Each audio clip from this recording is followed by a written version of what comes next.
Attention please, ladies and gentlemen. You're watching Yes.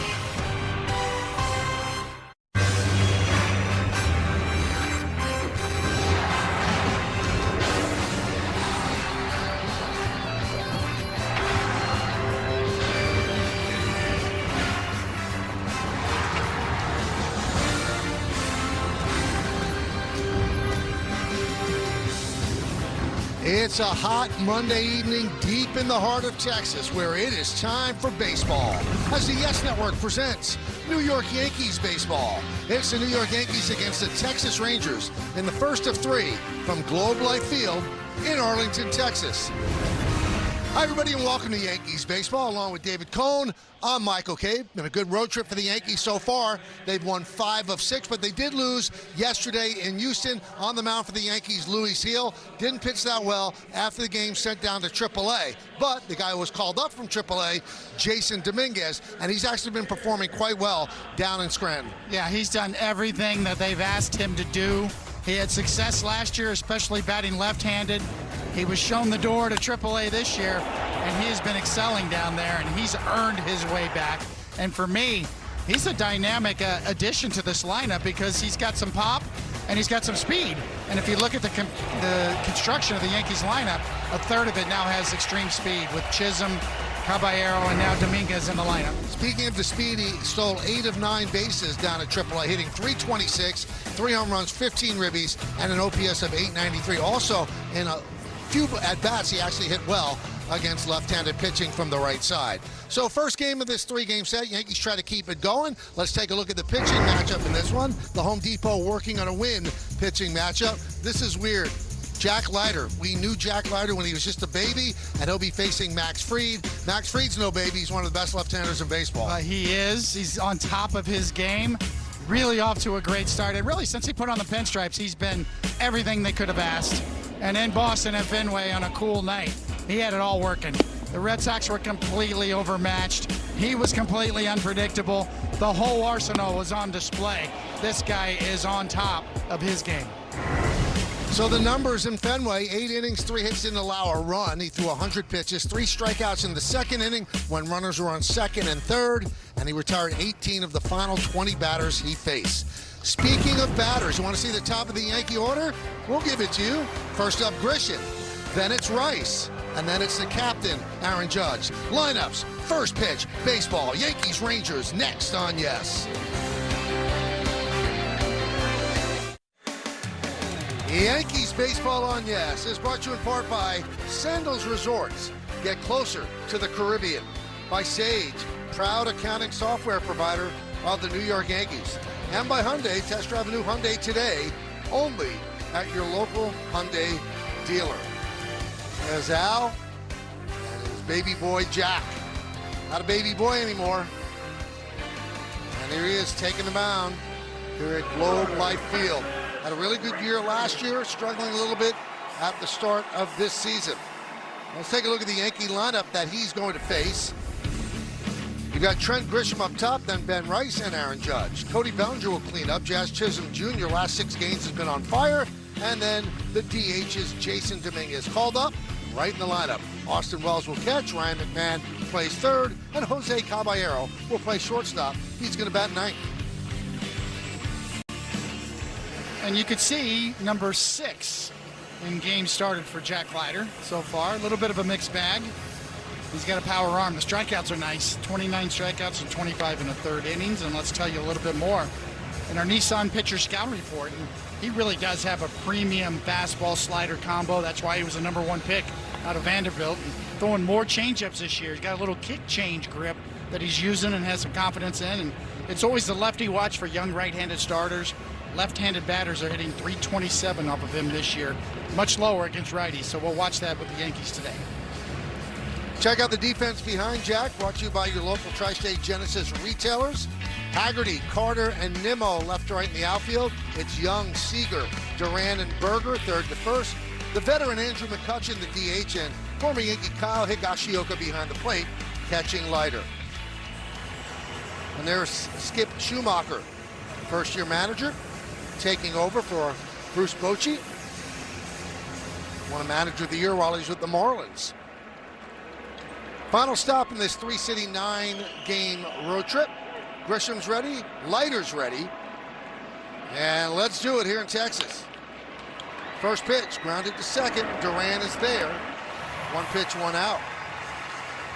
Time for the umpires. We'll first take a look at John Tumpane behind the plate. Scouting report brought to you by your local Kia dealer. He's considered neutral. 14 balls challenged, 3 overturned, fewer high strikes, more low strikes on left-handed batters, and the best head of hair of any umpire in Major League Baseball. Rest of the crew, Conroy at first, Jones at second, May is at third. I have a little more umpire information. So Tyler Jones is the second base umpire. His twin, identical twin brother, Austin, also a Major League umpire, and their hope is to one day work a series together and freak everybody out. Wow, that is a good nugget right there. So there's Tyler and Austin in another city right now, looking just like Tyler. Rice with a fly ball left field. Haggerty drifts over toward the corner, makes the play.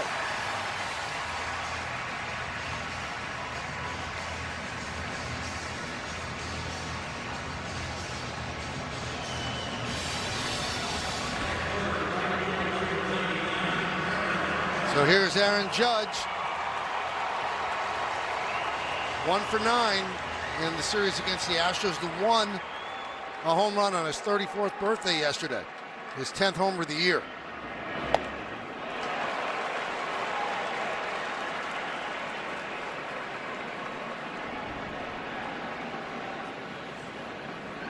Second baseman Duran shades up the middle for Judge. So Leiter attacking the strike zone, count 0-2.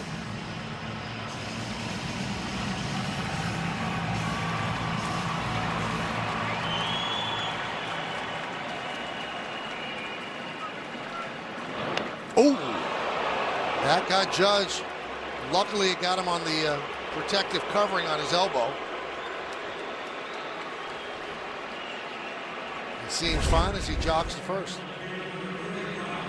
Just got away from him. It happens all the time. You try to go up the ladder. You want to make sure that you hump up a little bit on a 0-2 fastball, and it just ran on the arm side. And good thing Judge had a guard on his elbow.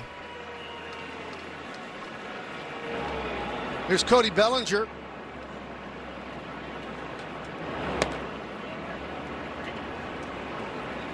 One 1-0. Yankees are 18-10, and the Rangers are 500. They're 14-14.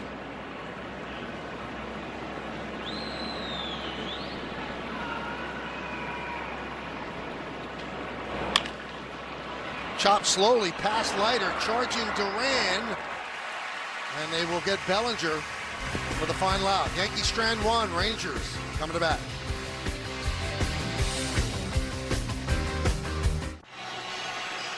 Back here in Texas, where it's 91 degrees outside. Max Fried warming up, and this is the Texas Rangers starting lineup. Former Met Brandon Nimmo leads off, plays right. Josh Young at third base has been hot the last 10 games, will bat second. Then Corey Seager, it's his 32nd birthday today, hits third. Berger, McCutchen, Higashioka in the middle. Haggerty, Carter, and the former Yankee Ezekiel Duran plays second base, and he bats ninth. Max Fried on the mound, towing the slab down here in Texas, number 7 on the year. When game started, the numbers speak for themselves. They're just outstanding. And we'll dig a little deeper in our Nissan pitcher scouting report. He really leads with that cutter-sinker combo and has excellent command of it, and that really sets up everything else. He stays off the barrel of the bat. His contact management is excellent. And in pinstripes, he's 22-6 with a 2.78 ERA and 36 career games started in that uniform. So here's Nimmo, traded for Marcus Semien. Got off to a great start. He's cooled down of late, but hitting .281 overall. 1-0. First 15 games, he's at .367. Last 13 games, .185, so that comes down to .281. Still good numbers.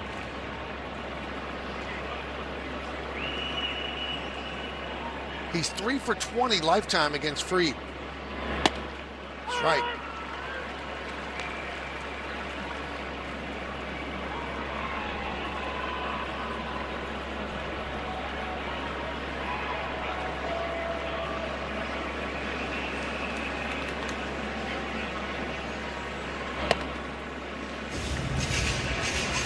Nimmo's in the 4th year of an 8-year, $162 million deal. He had a no-trade clause, but when the Mets said they had a deal with Texas, he said, I'm not going to stay where I'm not wanted. So he waived the no-trade clause. Chop and grabbed there by McMahon, but he holds on to it. A base hit for Nimmo. I want to take a look at the entire Yankee defense, brought to you by your local Tri-State Genesis retailers. Bellinger, Grisham, and Judge in the outfield. McMahon and Rice on the corners. Chisholm at second. Jose Caballero at short. And he's the Car Shield defensive player profile. 5 defensive runs saved this season. That's second among Major League shortstops. Only Bobby Witt Jr. is better at 6. So Caballero's done great.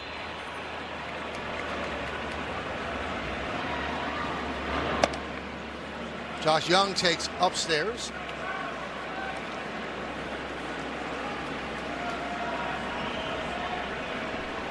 First time this year he's in the top third of the lineup. And when you look at the Rangers, we told you 14 and 14. The pitching's been good. The bullpen's been great. The offense has not been good. They score 4.04 runs per game, tied for 26th in baseball. Everything else is even less than mid. So they've got to get their offense on track. Yeah, the pitching's been pretty good. Yep. Really, on that side, especially the bullpen, leading the league in ERA. They allow 3.75 runs per game. That's 4th best in Major League Baseball.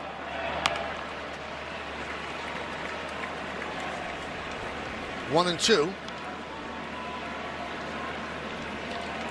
Rangers have been alternating wins and losses over the last 8 games. In fact, most of the season, they're 1-1, 4-4, 5-5, 7-7, 9-9, 11-11, 12-12, 13-13, and now 14-14.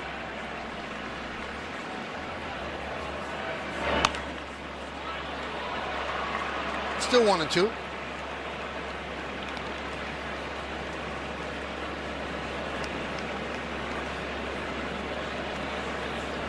This is the last series of tied for the longest homestand of the year for them. They took 2 out of 3 against Pittsburgh, and they lost 2 out of 3 to the A's.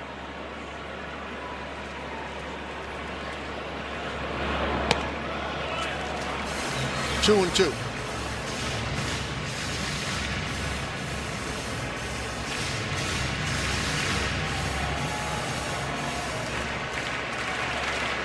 Nimmo leads off first, held there by Rice.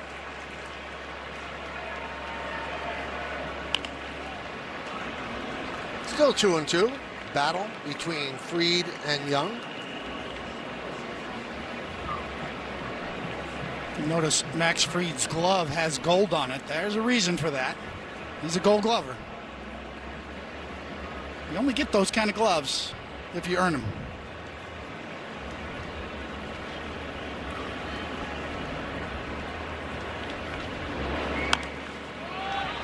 Continuing the battle.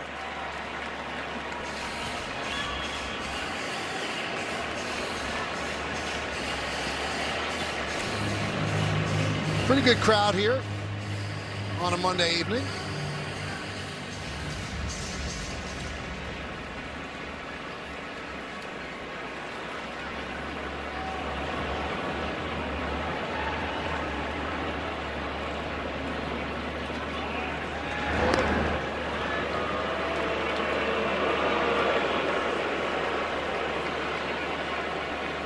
That's the equalizer right there. That move will hold almost any runner from taking advantage.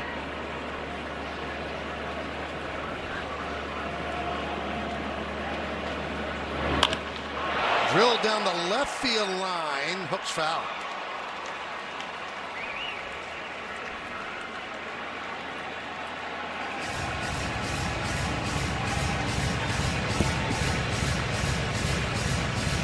Josh Young's a big part of this Rangers lineup. They need him healthy and productive. Had tremendous potentials, fought through injuries. It's a big year for him.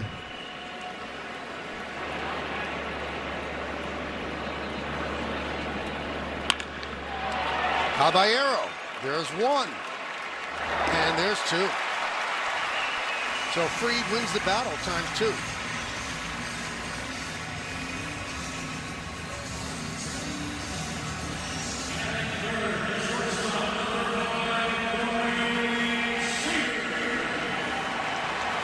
There's Corey Seager celebrating his 32nd birthday.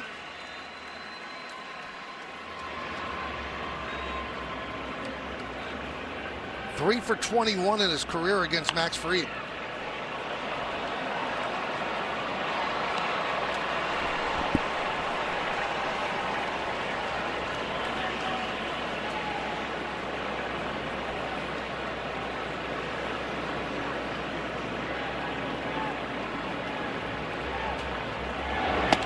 Swing and a miss.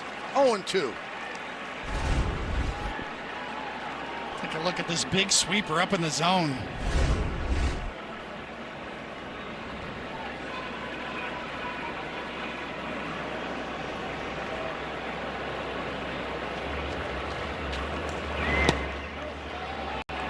One and two.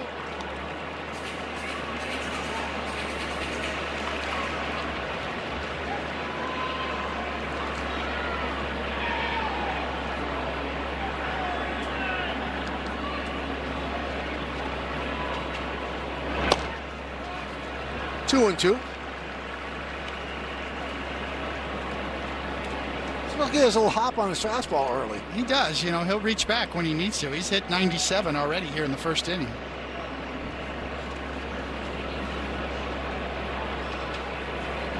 Swing and a miss. Goes with the sinker. No runs a hit. Nobody left on base. Let's go to the second. Nothing. Play FanDuel's Daily Dinger for free every day for a chance at a profit boost if your selected player hits a home run. And here are the featured home run odds for today's players. Dominguez plus 550. Ryan McMahon plus 750. This is Jerry's World in the background. AT&T Stadium where the Cowboys play. Jazz Chisholm leads off. Takes pitch inside from Leiter, 1-0.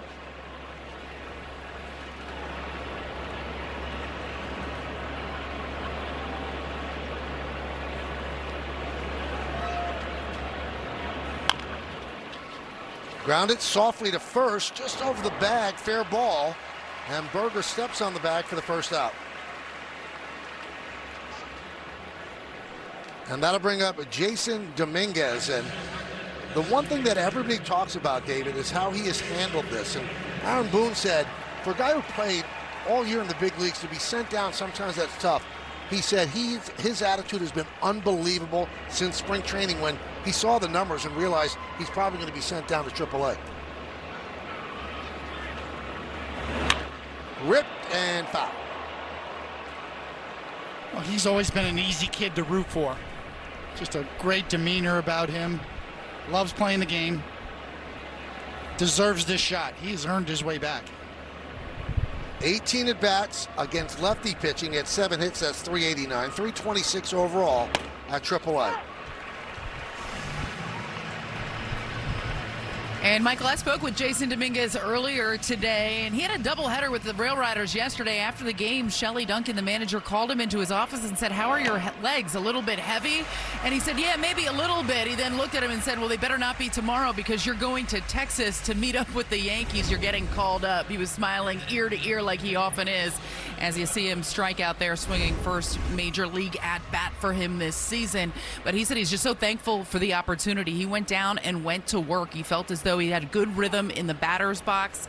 He certainly was making contributions, and he feels like he's made strides defensively, taking much better routes in the outfield. And you saw the goatee, Michael. I don't know if you're a fan or not. That's a minor league thing. A bunch of the Rail Riders players are doing it. Spencer Jones started it. He thought he'd hop on that bandwagon, and he wasn't going to shave it off just because he's up here. Well, it's allowed now, so he's not breaking any rules. David and I might grow for the next series. I love that for you, too. Yes, yeah. You're thinking about it. It might be a terrible look, but I like it. Thanks, man. Anytime, friend. The 0-1. 1-1.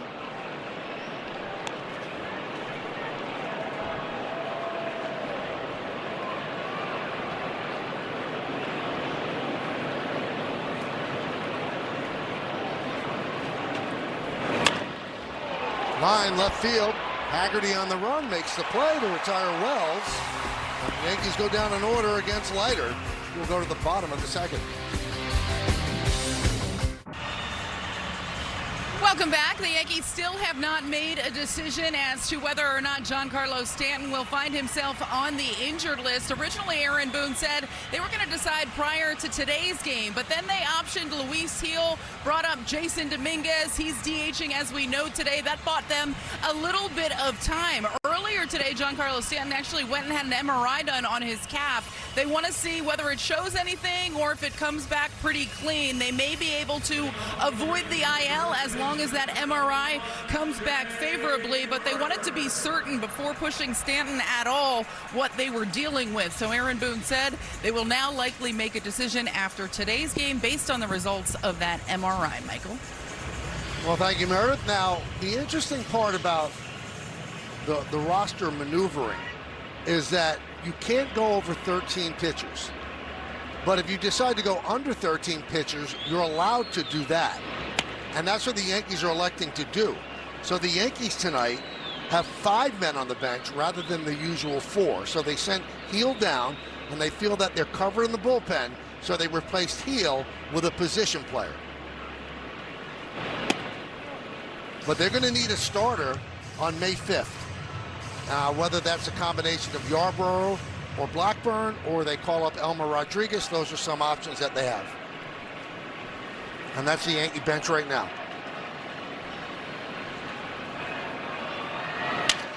Check swing. Going back is Rice, and he makes the play to retire Berger. And he caught that in fair territory. You're keeping score at home.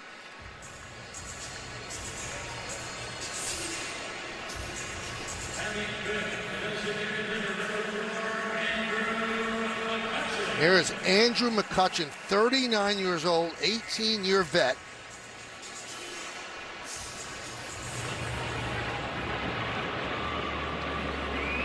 And only 2 players have longer tenure in the big leagues right now. Justin Verlander, Max Scherzer, who just went on the IL, and then McCutchen.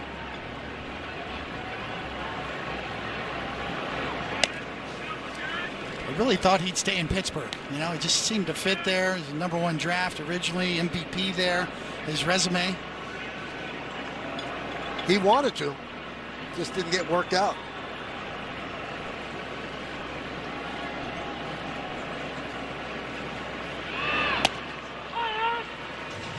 So he starts at the DH spot against lefties, and then Jock Peterson will start against righties.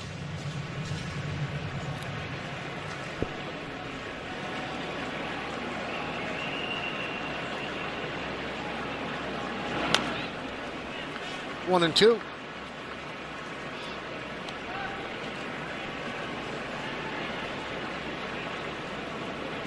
Had a cup of coffee with the Yankees. Just a terrific guy. Everybody liked him. Played hard.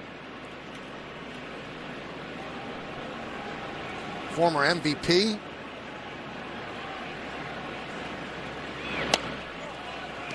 It was a big deal for Pittsburgh.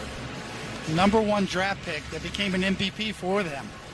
He was the model first-round pick for a franchise like Pittsburgh and fulfilled his end of the bargain.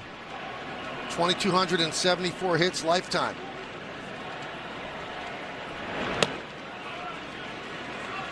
The count full on McCutchen.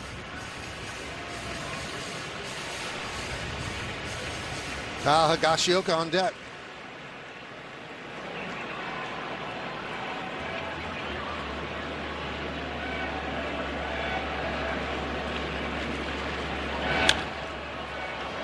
Popped up. Rice in foul territory. Rice near the stands. And he makes the play in front of the dugout.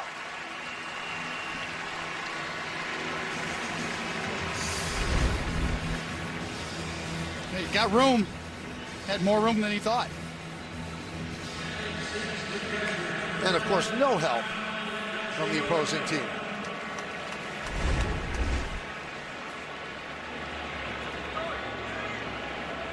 Here's Kyle Higashioka.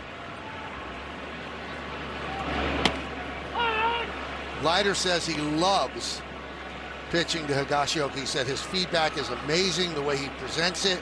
He said he really helps me out a lot once we get back to the dugout.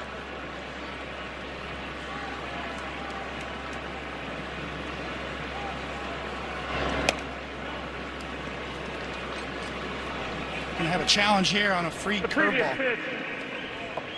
The pitcher is challenged.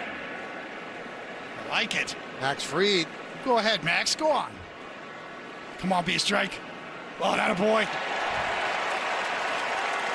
The call is overturned. New York has 2 challenges remaining. I'm biased. I know my pitching. It's in my blood, Michael. I can't help it. Everybody's always saying, no, pitcher shouldn't challenge. Pitcher shouldn't challenge. Yeah, okay. I got you.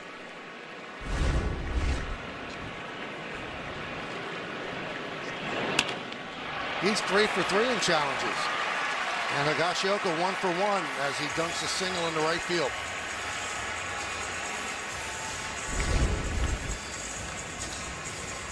Just well done by Higashioka. Good pitch for Max Fried, down and away.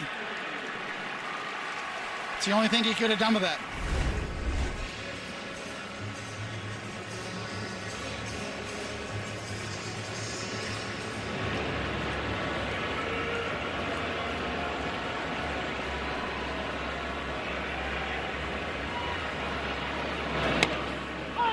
You know, David, we're in different times. You see the first base coach for the Rangers, Travis Jankowski? Have you ever seen a coach have longer hair?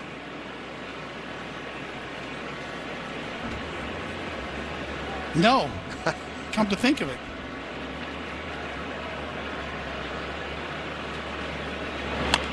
I remember Buck Showalter once told me he sang this guy's praises when he played. He said, what a guy to have on your team.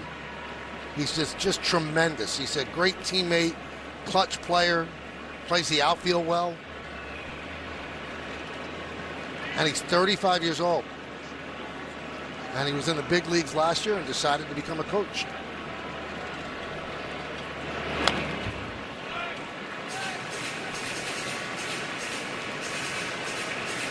Oh, 0-2 on Haggerty.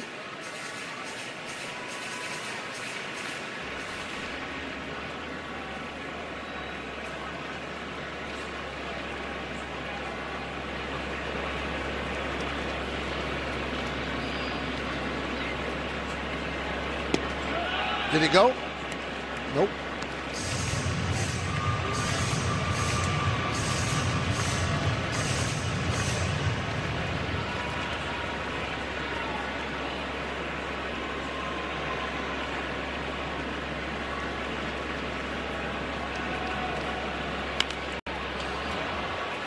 Again, Rice makes all 3 putouts. No runs, a hit, 1 man left. We go to the 3rd. Time for a little segment we like to call, Jay, why don't you hit it? How about that? This is about Jack Leiter. As a kid, Jack thought every dad played in the major leagues, once asking a preschool classmate what team his father played for. His father, Al, wanted him to be a lefty-hitting third baseman like Robin Ventura, but joked he's a Leiter, so he couldn't hit. And he uses a custom solid back glove with no finger holes to avoid tipping pitches. How about that, right, Mel? How about that? There's a glove. And there's Dad. He must be so proud, as is his wife, Lori, and Jack's sisters.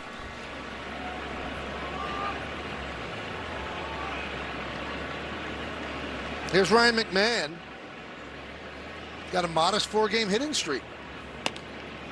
You know, the Yankees actually drafted Jack out of high school. He went to Del Barton. He was teammates with Anthony Volpe. Anthony was chosen in the 1st round, and Jack was chosen, I believe, in the 20th round because he told everybody he was not going to sign with it. He could have been a 1st-round draft pick then. He was going to college. He was going to Vanderbilt. But the Yankees took a flyer and thought, well, maybe we can convince him But he stayed true to that and went to Vanderbilt, and then came out and got drafted by Texas. I believe got an $11 million signing bonus.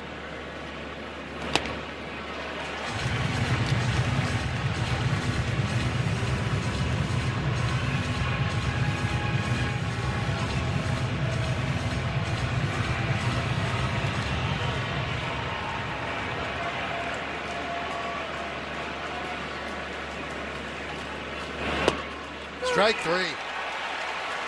McMahon down looking, and now he's looking at John Tumpain.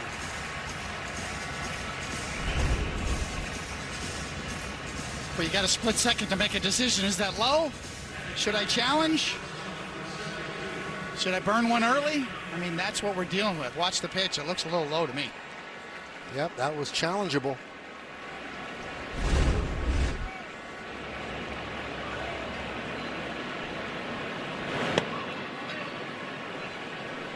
The team that has challenged the most in Major League Baseball coming into tonight, Minnesota Twins. And they want to use it whenever they want. Tells the players, if you think it's not the right call, challenge. And they're hitting at about 55%. 1-1. You know, it's a combination of variables involved. It's not just the time of the game or early in the game or save them for late. It's how egregious is the call. How good are you at reading the strike zone? And it's strange, though. You can see McMahon was upset with the call. Why wouldn't he challenge right there? But decided not to. I think some players are a little shy about it. That's part of it, absolutely. You second guess yourself. And then, once again, some of these calls are so close. I mean, you have to almost know that it's really a bad call.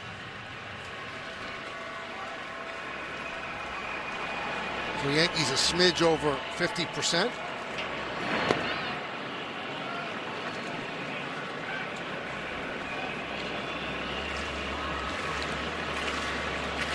Grisham's on deck.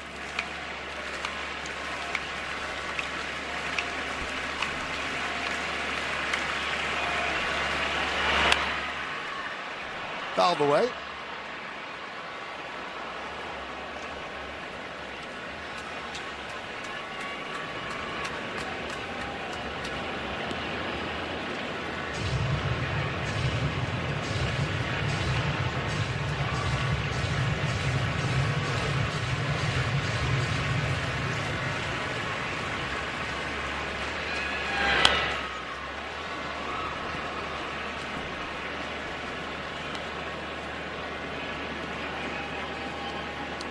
Caballero last 15 games hitting .357, and he's driven in 10.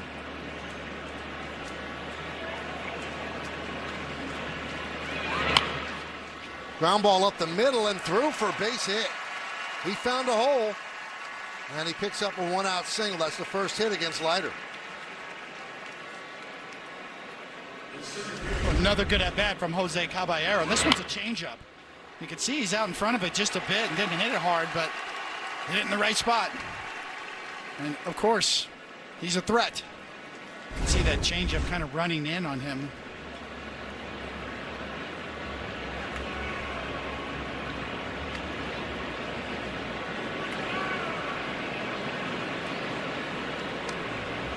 They have him picked off, and he's out. 1-3-6, caught stealing.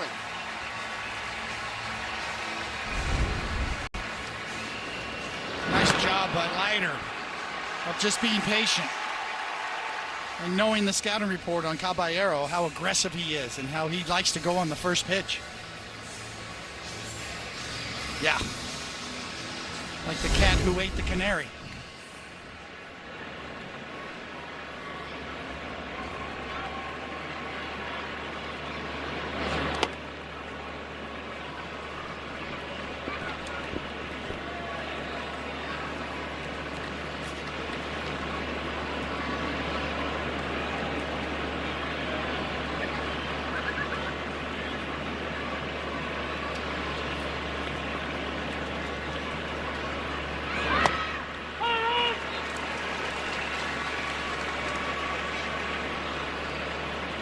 You know, that's the pitch that Leiter has really worked on. He's increased his usage. Talked about that little kick change grip he's got. Off the glove of Leiter, he slowed it down for Seager, who can't make the play. And the ball trickles into center field as Grisham reaches.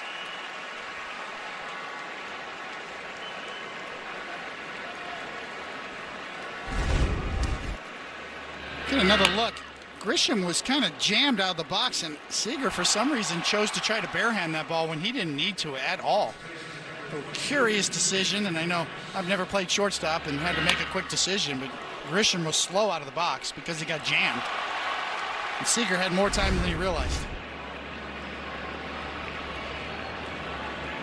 Here's Ben Rice, driven into left center field. That ball is gone. A two-run home run for Rice the other way. His 10th of the year, and the Yankees lead 2-0.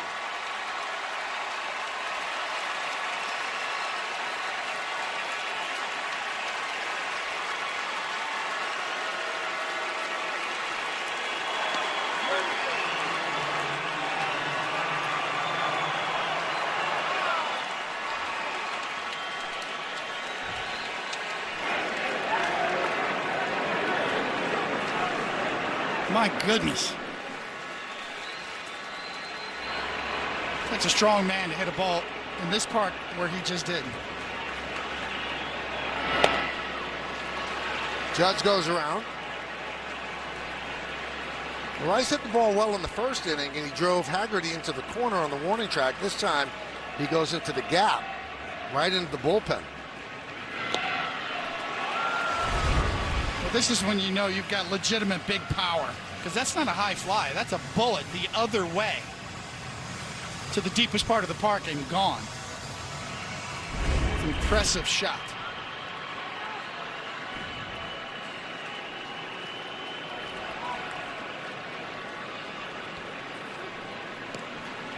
So 2 strikes, Judge does what he does. He calls timeout, recalibrates, picks up a piece of dirt, then back in.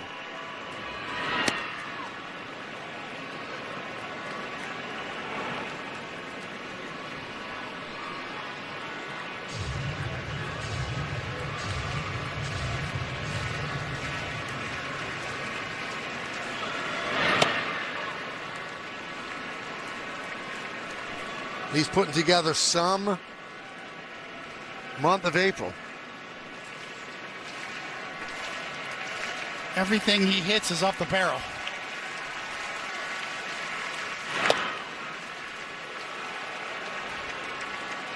Leiter looked like he wanted to challenge that one. He left it to Higashioka. Benny barrels.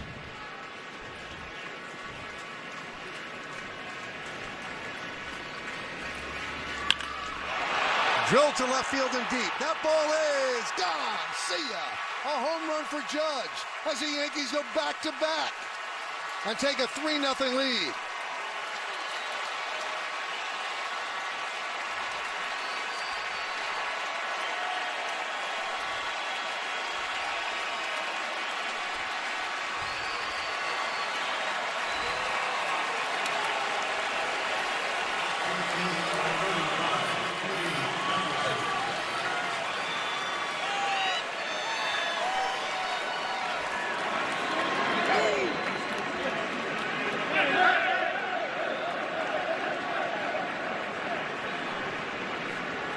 That team's having some fun. All this with 2 outs, too, after the Seager misplay. Back to back. These are not high fly balls. Those are line drives, both of them.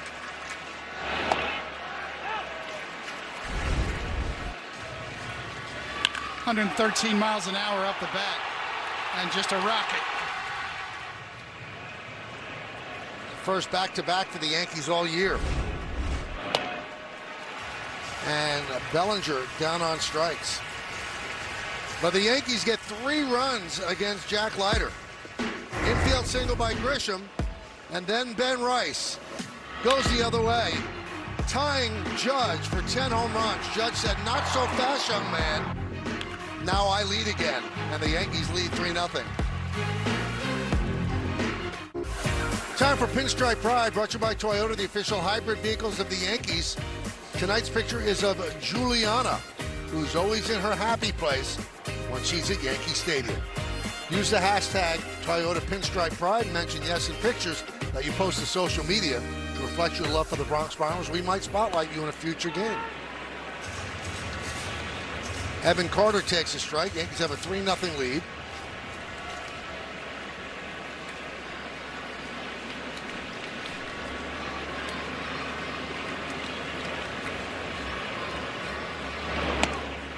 And a strike.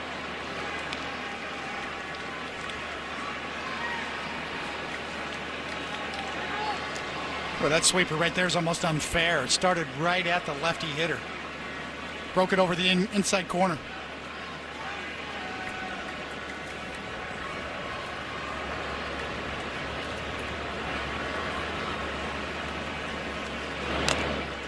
So, David, do you think you came up with a proper nickname, Benny Barrels?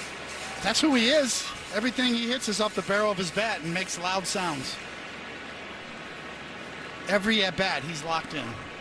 He gets good swings every single time, even when he doesn't get a hit or even when he strikes out. That was the great Reggie Jackson line to Don Mattingly. I might have swung and missed, but I never took a bad pass. I might have struck out.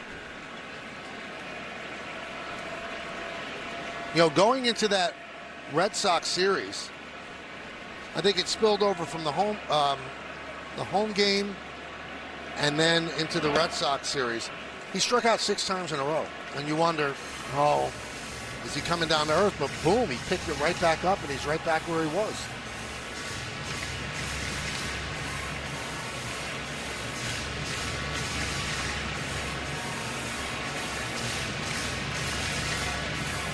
Got to be a proud thing for the Yankee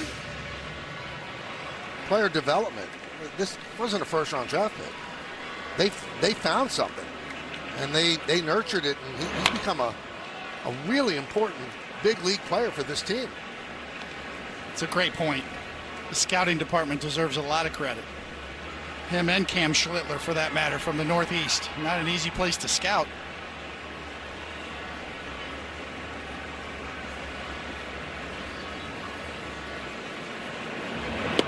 Swing and a miss. Carter down on strikes. The two-seamer that just kind of dives at the last minute. Late movement, gets him over the top.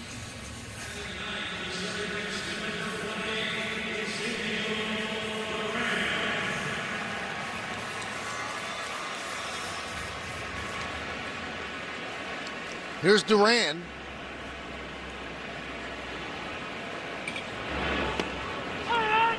And he dropped a curveball in for a strike.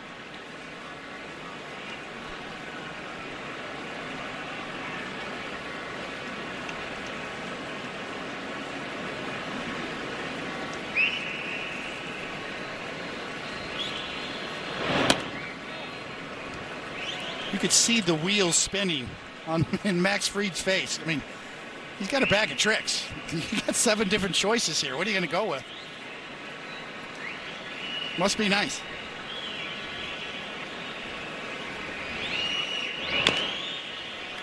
One and two. Let's take a look at his arsenal. StatCast 3D by Google Cloud. Everything works off of the cutter and the sinker first, and then the four-seamer when he needs it. The curveball is just a beautiful thing whenever he wants. And the changeup and the sweeper. That's some weapons.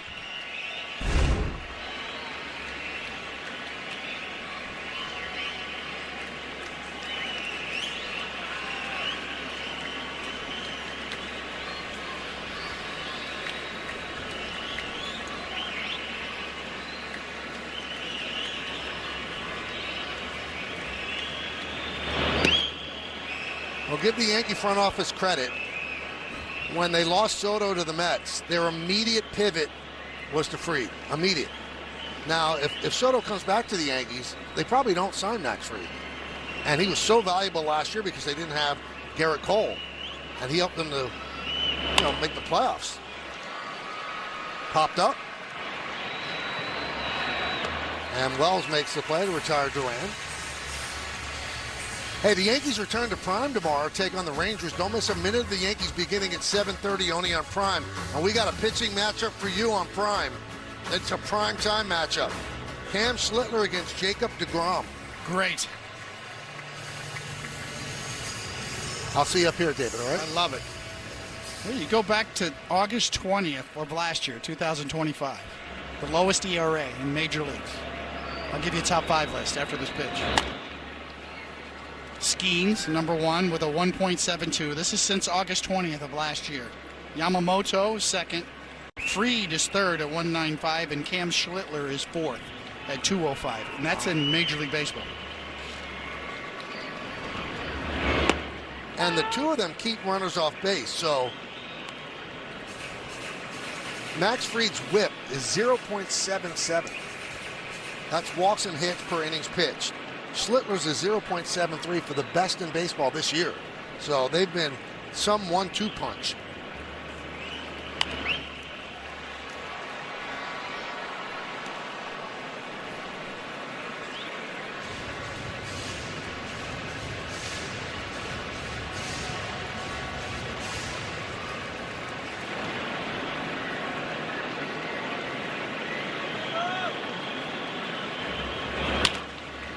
Soft ground ball.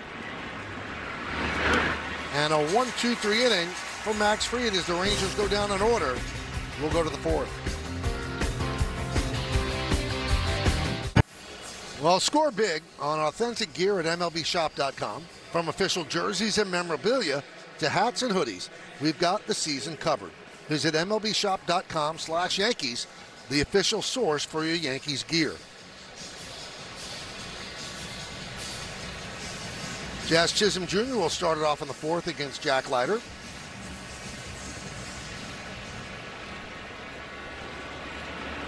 He grounded to first in the second.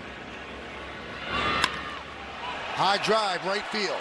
Nimmo back, on the track, at the wall. See ya! A home run for Chisholm. And the Yankees are up 4-0.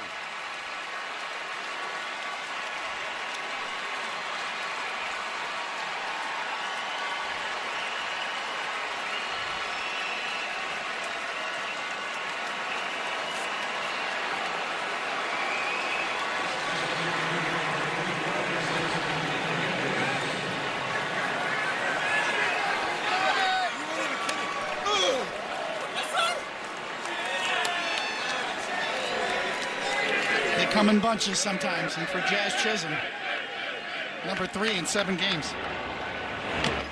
And it all started with a ball he hooked around the pesky pole. His whole demeanor has changed since that home run.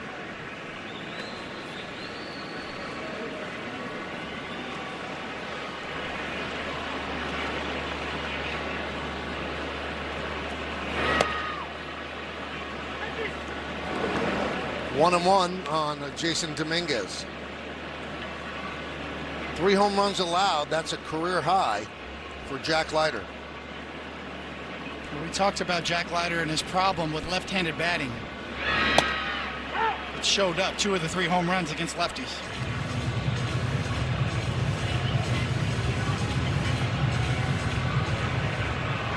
That's the last piece of the puzzle for any young starting pitcher.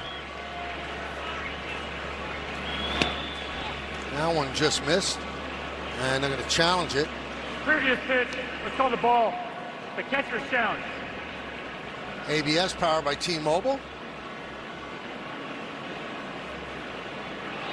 Wow. The call is confirmed. Texas has 1 challenge remaining. Can't get closer than that. Wow, wow. It's become a game within a game.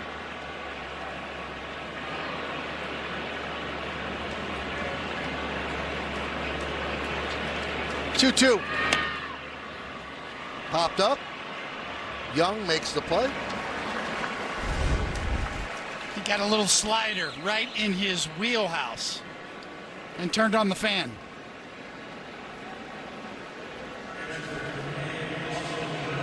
Lean back.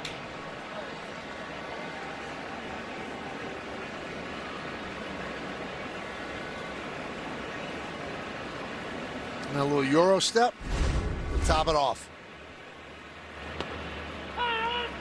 And a strike to Austin Wells.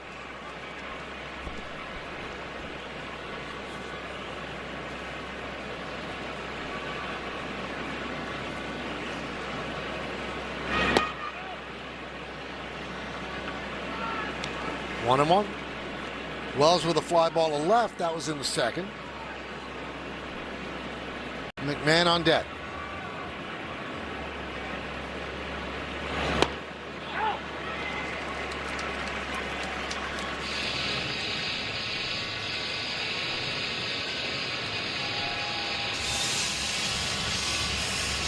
Wells didn't like that call, but he didn't challenge it.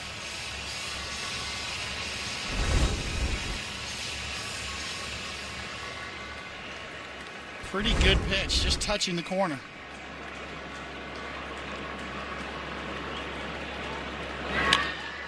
Line down the right field line. Foul ball.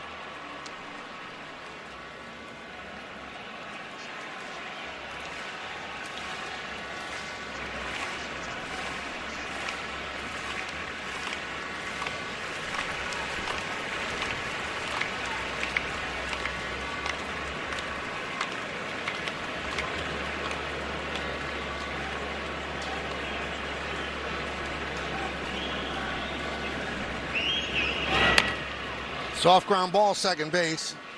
Duran. 2 outs.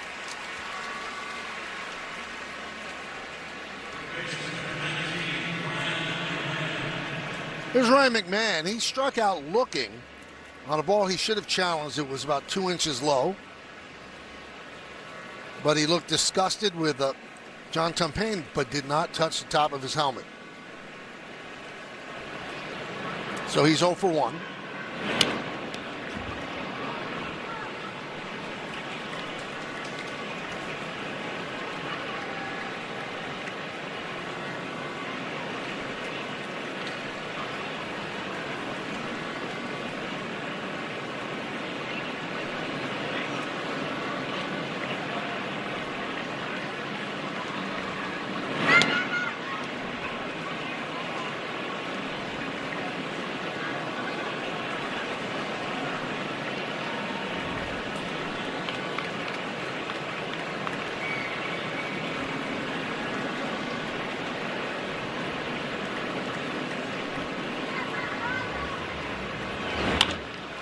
Lined into center field. It's a 4-game hitting streak for Ryan McMahon. That'll bring up Jose Caballero. Let's check out one of tonight's player props brought to you by Bet365, where winning is everything. Caballero, 1 or more home runs, that's plus 900.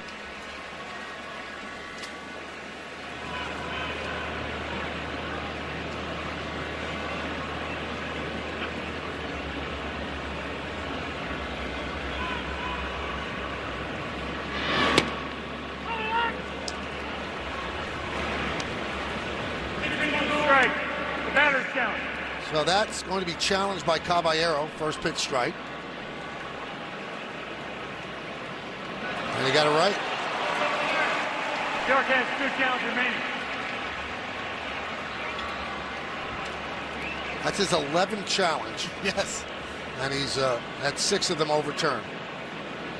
No player in baseball has challenged 11. Kind of fits his nature, right? Mm-hmm.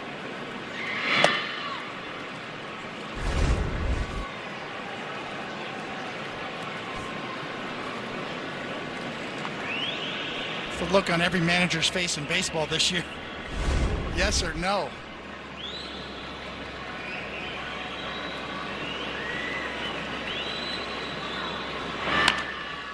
Ground ball first base. Berger there, and that'll do it. But the Yankees pick up their 3rd home run of the game. Jazz Chisholm Jr. leads off the inning, hitting one deep into the seats in right center field. His 3rd of the year. Yankees lead 4-0.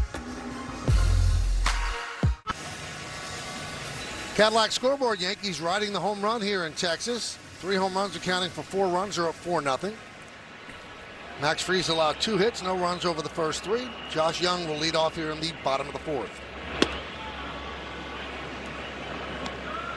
1-0.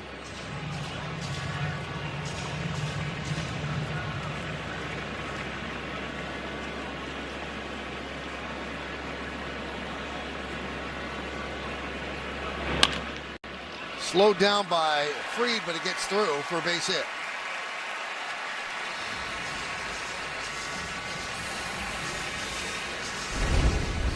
Well, it's hit hard. He almost got it.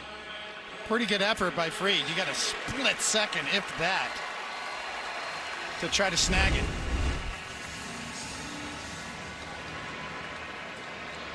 "105 miles an hour right back at you."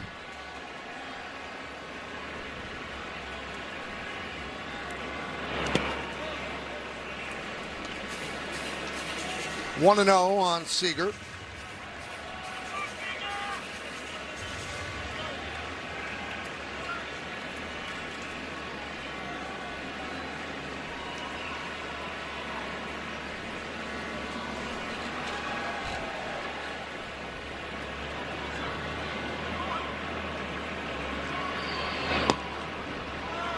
Two and 0.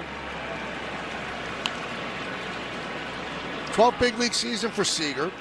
He had 6 hits across his last 4 games. Came into the game hitting .220. Before that, he was at .193.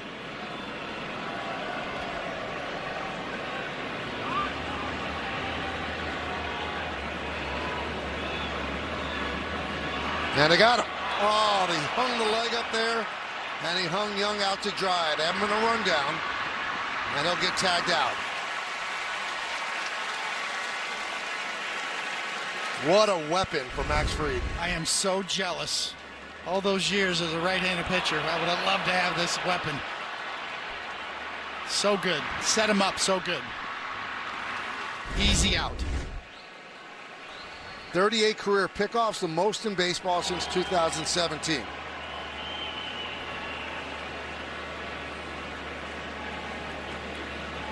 Now you've played with one guy and you announce another. Who had the better pickoff, Pettit or Fried? Pettit was fantastic, but he had kind of one move, his good move. Max Fried's got a package. He set Young up there. The first move he kind of hung a little bit and went home. And then the second time he hung, he fooled Young and had him set up. It's sort of a sequencing of moves that Max Fried has a package of. Yankees have now had 4 straight games with a pickoff.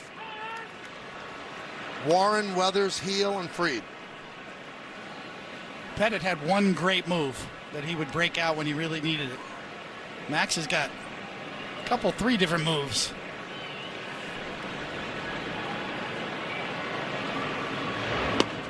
No! 3-2 on Seager.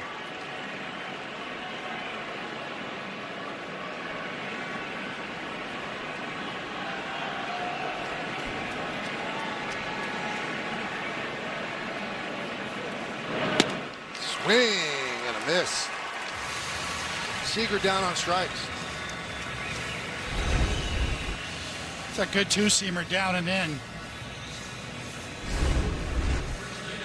It's so hard for a lefty to hit that. Paul O'Neill hated that pitch. A left-handed pitcher who could throw that style, that sinker down and in, off the plate. Here's Jake Berger. He popped to Rice in the second. Jake is 3 for his last 32.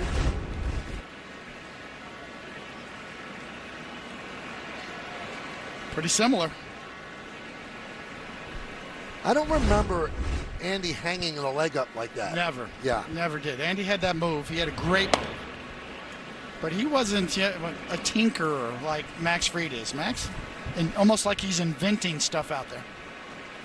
And guys, Andy Pettit is actually here at the ballpark. He's been on this road trip. But Michael, you mentioned the string of pickoffs for Yankees pitchers. I was talking to Will Warren after his start in Houston, where he told me he was just trying to do his best Max Fried out there. Now, interestingly enough, Fried actually went up to him after the game and said, "What did you see on that? How did you do that?" Constantly trying to absorb information. He said he was a little jealous of that pickoff. He wants to make sure that he's doing everything right out there on the mound. Wow. Imagine Fried being jealous of somebody's pickoff.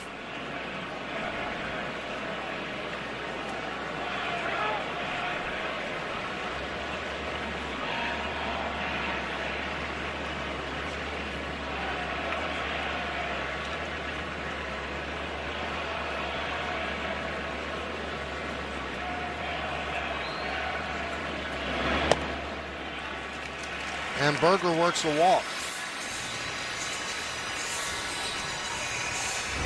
This is the pickoff that Fried was jealous of.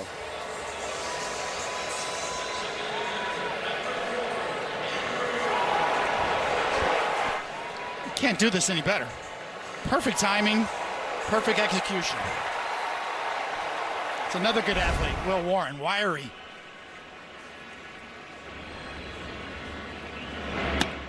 All right, so Dave, a little love for you. The Yankee organization has had just one streak of 4 games with a pickoff. August 2nd, 3rd, 4th, and 5th in 1995. Jack McDowell, David Cone, Scott Kamenicki, and Sterling Hitchcock. So you were right there. I didn't pick off too many guys. So that was an anomaly. You got the 4 players got Fernando Vina twice, and then Chad Curtis twice. Fernando Vina was kind of like Caballero. He would just go. Right. He was very, very daring.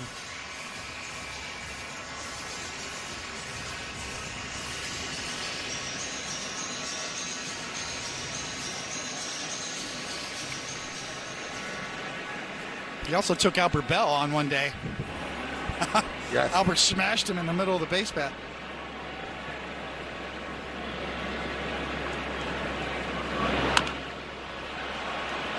Popped up, Fried backpedaling, but called off by Caballero, probably ticked off about it. And we will go to the 5th. Well, fans, Yankee Games on Yes are streaming live on the Gotham Sports app, included for free with your eligible TV provider subscription. Sign into the Gotham Sports app now and check out all the great Yankees content, including pregame features, postgame sound, homegrown episodes, and much more. Trent Grisham will lead it off against Jack Leiter. It was Grisham's ground ball that got under the bare hand of Seager that opened up the inning of the 2 home runs. That would have been the 3rd out. Instead, single, Rice 2-run home run, Judge solo shot.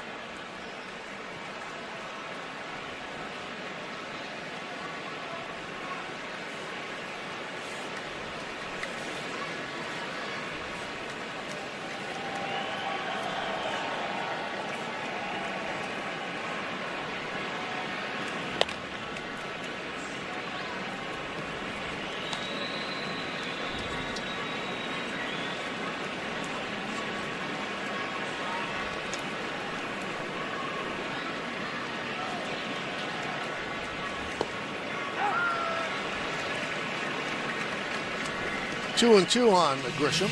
On deck, Ben Rice.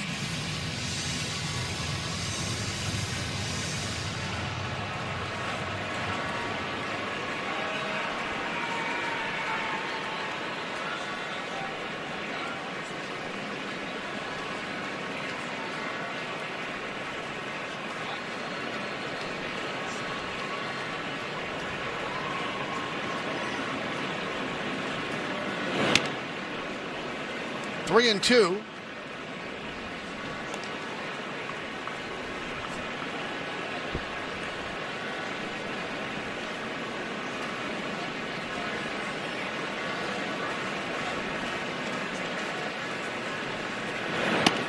And Grisham works a walk.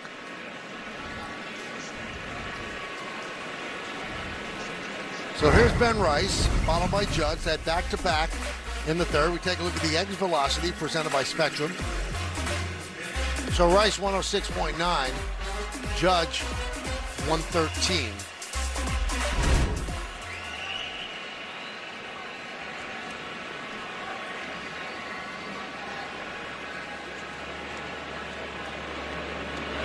So Matt Hyde is the Yankee scout that covers the area, of New England.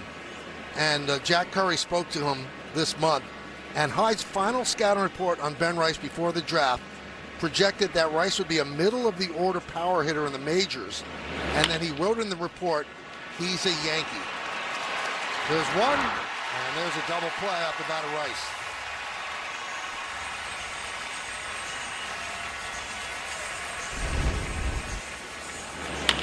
We'll give Leiter credit. Made a good pitch there. He got Rice off the end of the bat and doubled him up.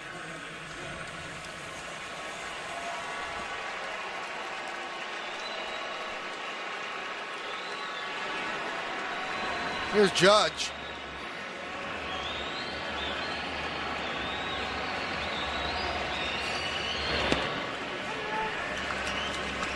So Matt Hyde, when the Yankees are in Fenway, he's got to feel good about things. Again, clicking on Rice and Schlittler. It's easy to scout Paul Skeens. Yes.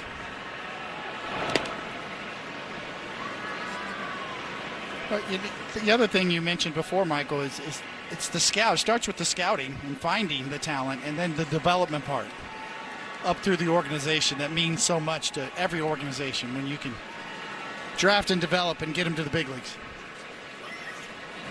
And we've told the story about Schlittler, who's going to start tomorrow. When the Yankees drafted him, he was throwing 89, 90. Now he throws a changeup faster than that.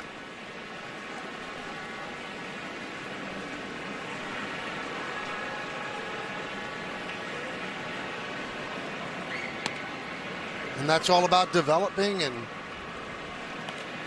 suggesting tweaks, different delivery, and it worked. And he's gotten bigger, too.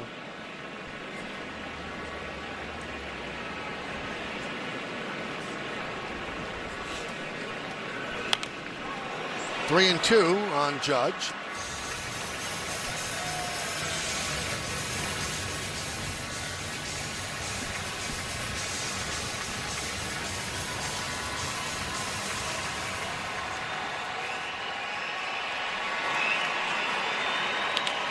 Lined into left center field. It's a base hit. Cutting over is Haggerty. Cuts the ball off. Judge is going for two. The throw not in time. So Judge, a home run and a double and hit by a pitch. Big night so far. Four-seamer right there.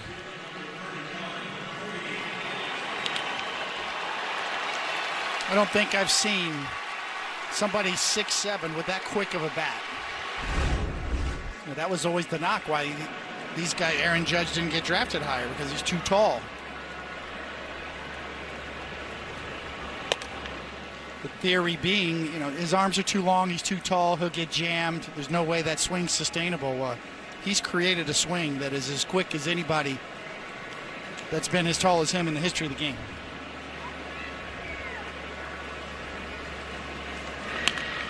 Ground ball, first base, Berger. Flips to Leiter, and that'll do it. We are halfway through after 4.5. It's 4-0 Yanks.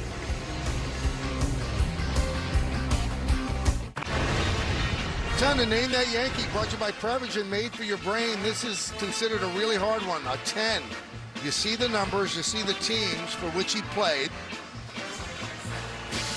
Now I got to be honest, David. I got this one. Just above the Mendoza line. He played for all those teams, man. That's doing something. He must have picked it or something. He had to have a good glove, right? That's a good way to start, yep. You can't be in the big leagues that long hitting 203 if you're not picking it. Bottom of the fifth, Higashioka leads off. High pop-up. Right center coming in, Judge. One pitch, one out.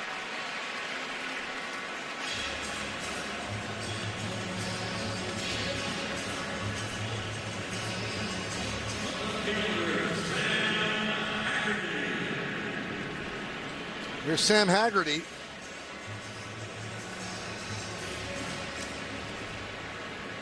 Sam's a switch hitter, does better from the right side against left-handed pitching.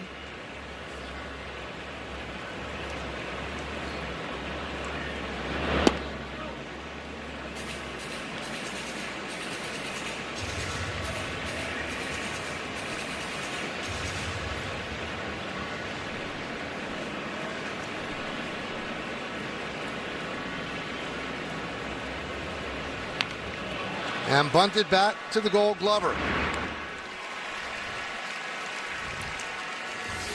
2 away. Time for tonight's injury report, brought to you by Montefiore Einstein, the official hospital of the New York Yankees. Anthony Volpe continuing his rehab assignment tomorrow with AA Somerset.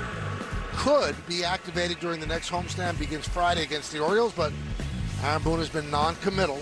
Said when he's ready, then he'll get called up. And Michael, Garrett Cole and Carlos Rodon continuing their rehab assignments as well. Cole will pitch Wednesday for Somerset and Rodon on Thursday. You know, Meredith mentioned before, too, I was noticing Max Fried pitching from the stretch tonight with nobody on. That's a new little wrinkle for him, and probably just feels more comfortable, under control. Well, David, that was actually a change he made in the Boston game. He walked 2 batters early, one in the first inning and one in the second inning. He then struck out the side in the second. He was bothered by the leadoff walk. Matt Blake looked at him and said, "It's not working. When are you going to cut it out?" Blake wanted him to stop pitching from the windup and instead just pitch from the stretch. They feel like he has much better command pitching from the stretch. He said, "You're right. Sometimes you could be stubborn out there as a pitcher, but that wasn't the case. You had to accept what was going on, and it wasn't like it was one inning or one start. It had been going on a month." So he decided, David, to make the change, and it paid off. 8 scoreless innings in Boston that night, and it continues here. Swing and a miss. 5 scoreless innings. Pretty good stuff from the stretch. We go to the 6th inning. Yankees 4-0.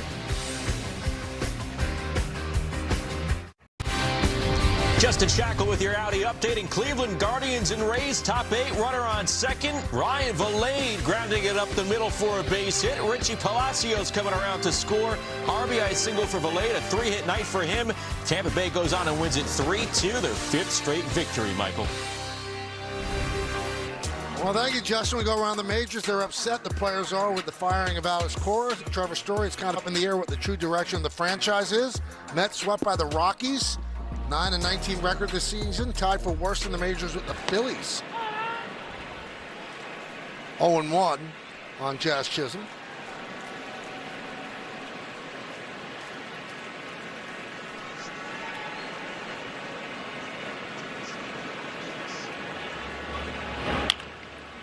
Ground ball first base. Now the last note was about Rob Refsnyder. He was struck out and then went to the challenge. It was overturned, and then he hit a go-ahead home run in the 9th inning. So that's what, to me, that's what the rule was really for. Agreed. Game changer. So here's Dominguez, called up, activated before the game, 0 for 2 tonight. He's going to play in all 3 games against 3 Texas right-handed starters.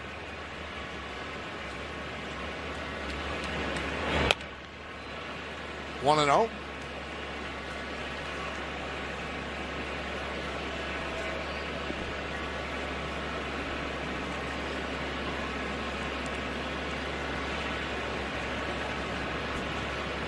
Some familiar faces over there on the Ranger bench. Jordan Montgomery, Jacob deGrom, Nathan Eovaldi. That's right, Jordan Montgomery sighting right there. Rehabbing from Tommy John surgery. And Michael, I actually caught up with Jordan Montgomery today. He's been throwing bullpens. He's going to deload a little bit before he ramps things up again. This is the 2nd Tommy John surgery that he has had, and he's also a new dad. He has a 3-month-old baby at home now. A lot has changed for Jordan Montgomery. Congratulations to Jordan and family. Now, he said he still talks to a couple of guys that he played with on the Yankees, one of whom is Aaron Judge, and he just looked at me, Michael, and said, "Man, he just keeps getting better and better." It's crazy. It is kind of crazy. 3-2 on Dominguez.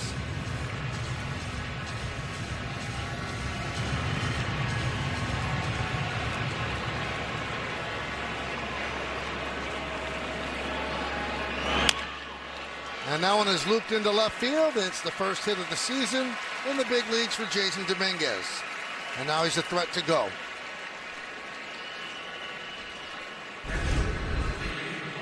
He's going to fight off a cutter. You can see he just kind of muscles it. He got beat a little bit, but you know what? If you've got good, strong, quick hands, you can fight that pitch off and find the outfield grass, and he does.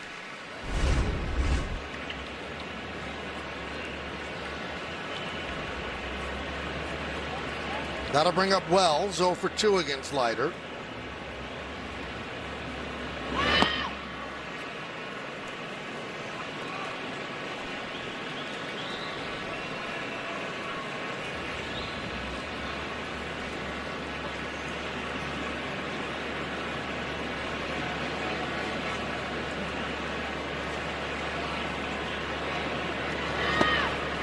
Nine stolen base attempts at AAA for Dominguez, successful in 8.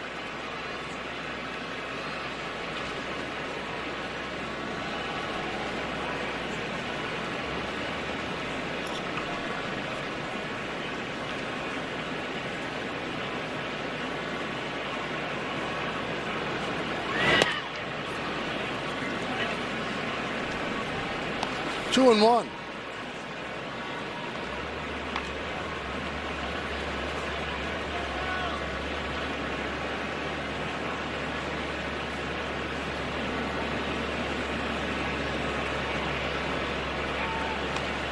Now, you mentioned that Leiter is toying with a change. He's also toying with a cutter. But here's what I don't understand. He learned it from Garrett Crochet this offseason. His dad had one of the great cutters of all time. Maybe there's a different way to throw it right-handed. Runner goes. Foul back. I pitched against his father in Miami when he was for the Marlins, when Al was pitching for the Marlins. And it was one of the first games that were putting radar gun readings up on the scoreboard. I'm dating myself, obviously, but that was a thing back then. And Al was throwing 97-mile-an-hour cutters that night. And it sounded like a gun going off when it hit the mitt. It was right in his prime, too. A very proud 19-year career. 2-2. Swing and a miss. Wells down on strikes.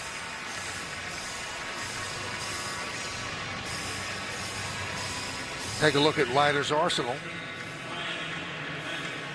The changeup usage is up. It's a new kick change, a new grip that's kind of taken the league by storm. The index finger kind of spiked up on the ball that helps you use it for leverage and push it off the seam. McMahon takes inside.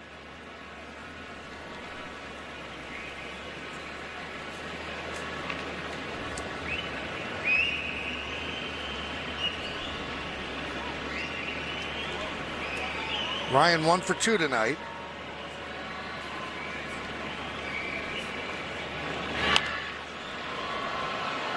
Left side on the run is Haggerty on the screen.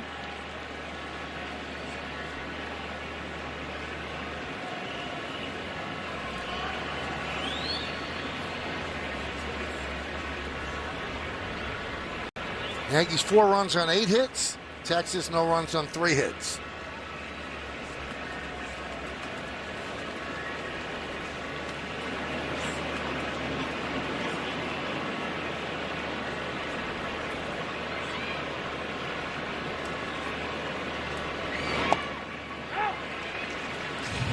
One and 2 on McMahon. First 22 games, McMahon hitting 125, but coming into this one, last 4 games, hitting 357, and he has a hit tonight. Seems like he's swinging the bat a lot better. Runner goes. Left side again makes the seats.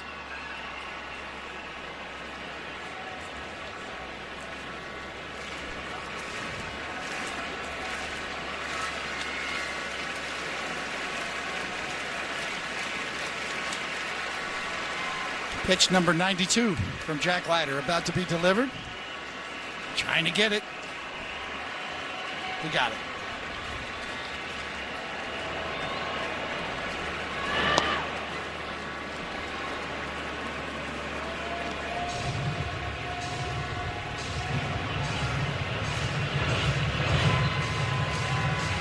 Two balls, 2 strikes, 2 outs.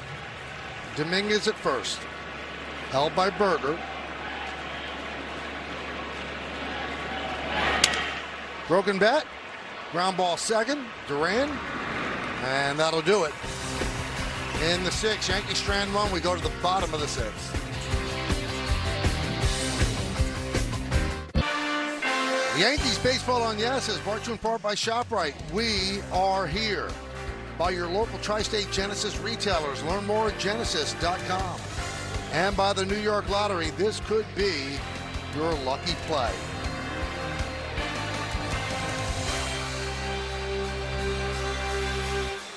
How about those? Yeah, Gary Ward. Wow. Sparky, of course. And, of course, that guy.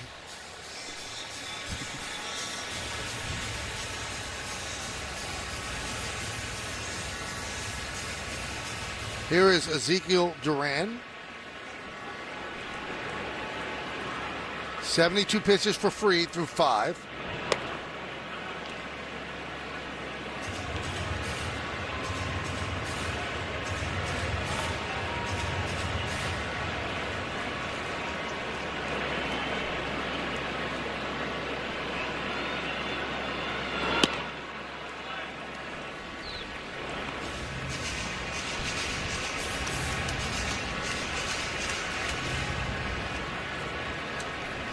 Peyton Gray warming for Texas.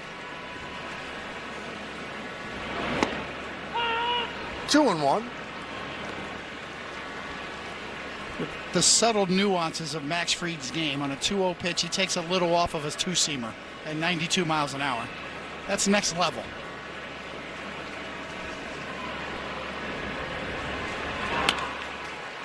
Punched out and through the right side for base hit. Oh, let's get more of that, David. Pitching decisions presented by Sage on Max Fried. Well, when you look at Max Fried tonight, he's just unpredictable. The sinkers are down and into lefties. And then when he needs to start a sweeper right at you, he can start it at you, freeze you, and break it over the inside corner. He's got a lot of different ways he can go. Got nobody out here in the 6th with the men on. Brandon Nimmo. Shows bunt, takes outside.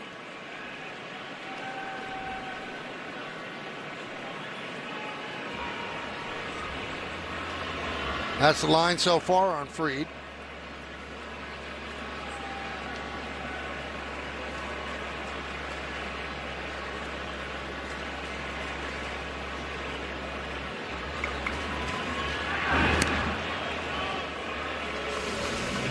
It's interesting, David. I enjoy watching you watch Fried because I could tell you really have an appreciation for the art. Yeah, he is a lot of fun to watch. You know, you can just see the wheels spinning. A real craftsman.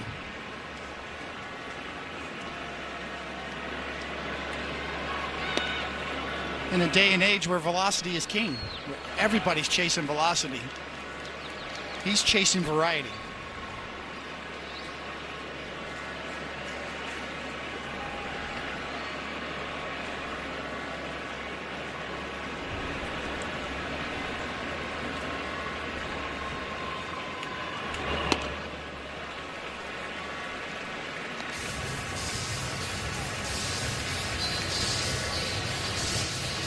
Fernando Cruz, the fireman, getting fired up.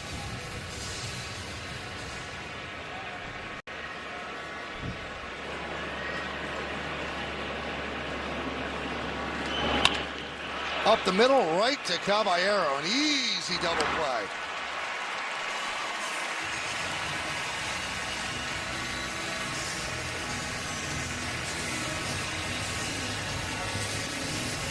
No, Nimmo can't believe it. He absolutely smoked that ball, but right at him.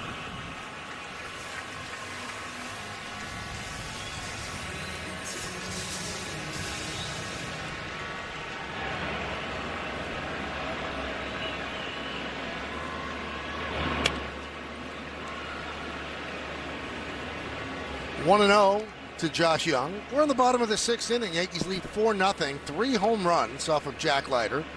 2-run shot by Rice and solo shots by Judge and Chisholm.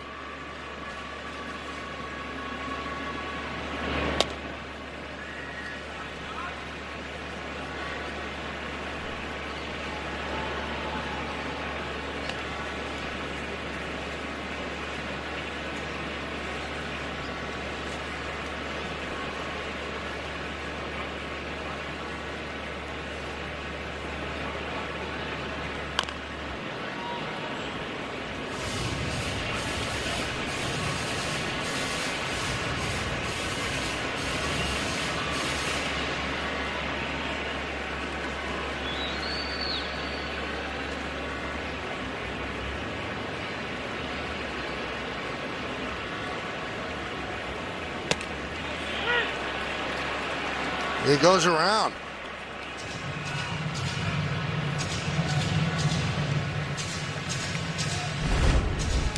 We've seen a lot of sinkers to lefties. Here's the cutters to righties. You know what? He did go around there. That was not even that close.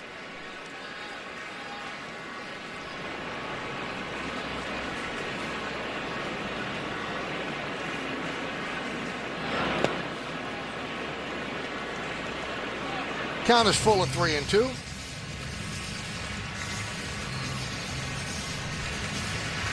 Fried threw 100 pitches in the 8 innings against the Red Sox. He's at 85 right now. 2 outs in the 6th.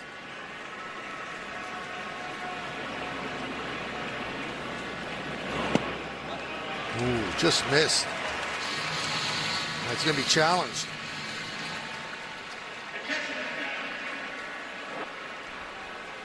Challenged by Austin Wells. Let's see if he's right. Ooh, no, he's not. The call is confirmed. New York has 1 challenge remaining.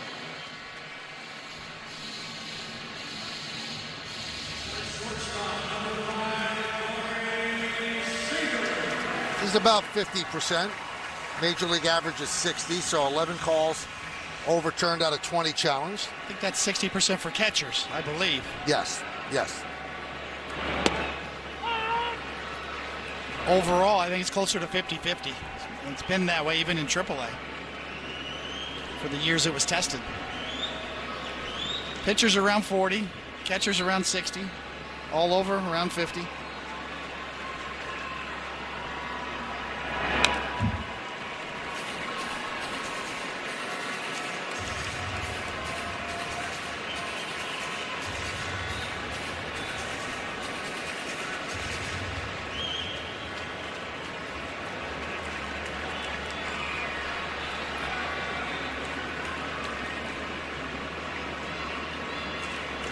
The 0-2 couldn't hold up. Seager down on strikes. No runs a hit. 1 man left. We go to the 7th inning. Yankees lead 4-0. Well, come celebrate Star Wars Day at Yankee Stadium on Saturday, May 2nd. There'll be appearances by your favorite Star Wars characters, and the first 18,000 guests in attendance are going to receive a Max Fried Mandalorian bobblehead. Tickets are going fast, so get your tickets today at Yankees.com, and may the Force be with you. Peyton Gray, the new pitcher for the Rangers. Forward scoreboard, Yankees lead 4-0. And by the greeting that Fried got in the dugout, David, I think that's it for him. There you go. Good read, Michael. Game face comes down a bit. The hat goes up.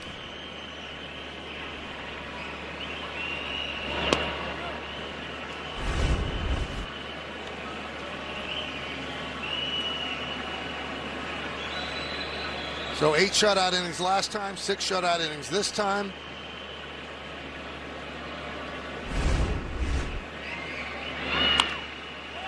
Caballero pops it up. Seager. Seager might be the happiest guy to see Fried leave the game. He struck out 3 times. He did. On his 32nd birthday.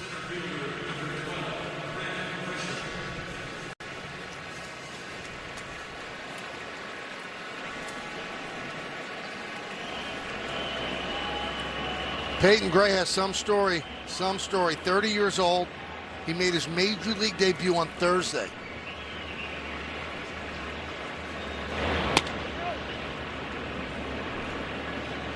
Undrafted out of Florida Gulf Coast. Signed with the Rockies and bounced around Mexican League, the whole deal. And here he is. And now they go over how everything went.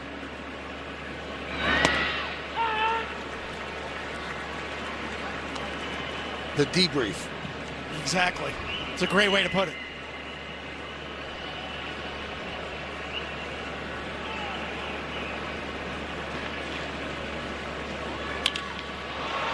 Grisham hits one deep to center field. Carter back, still back, and he makes the play. Nice play by Carter. Grisham really hit that one. Yes, he did. He got a changeup and laced it to the deepest part of the park. Carter can go get him out there.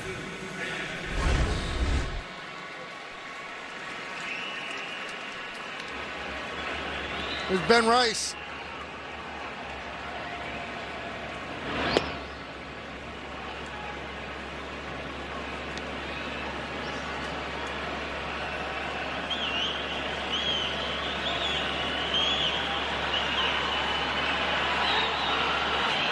Time called.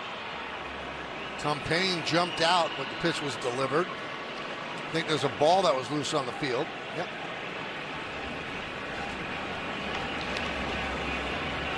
Don't know how I saw that, so he has great hair and great eyes. And a quick called strike. Yeah. Too, so good for announcers.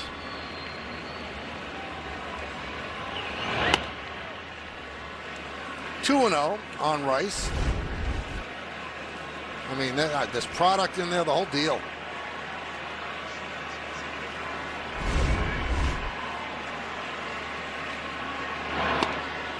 Two and one.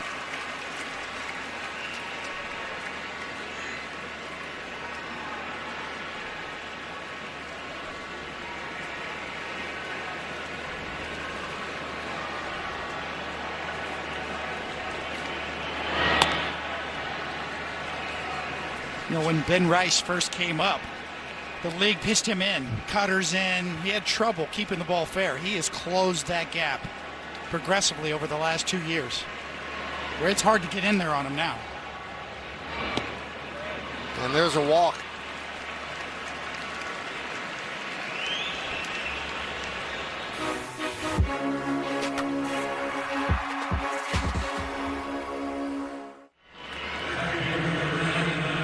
So not the most ideal strategy to walk Rice in front of Judge, but we've seen it happen a lot. Judge hit by a pitch in the first, home run in the third, double to left center in the fifth. This ballpark's always going to have special meaning for Judge. He hit his record-breaking 62nd home run here.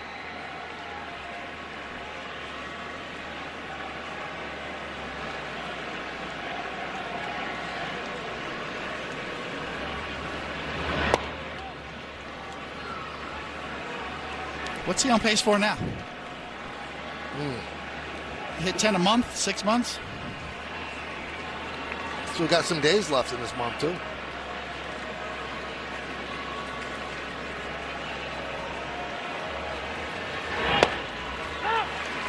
There's a strike.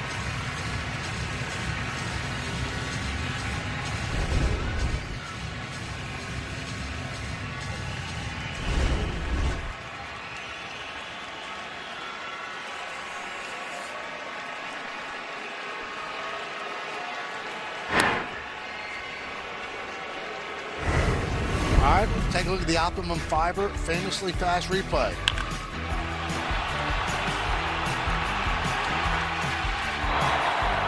That one a little deeper than 62. Did. He got out of here fast, though.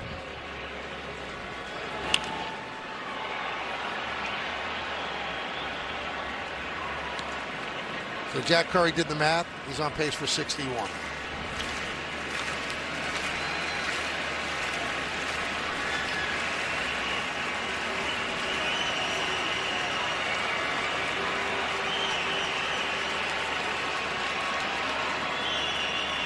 One, two. How about this stat from Sarah Langs of ESPN? So Judge has 11 home runs. Rice has 10. The only Yankee teammates with 10 or more home runs each in the team's first 29 games of the season, Aaron Judge and Ben Rice, and you have to go back to 1956, Yogi Berra and Mickey Mantle. And that was Mickey's Triple Crown season. So Judge is in a tie with Alvarez and Murakami for the most home runs in the American League. Rice lurking.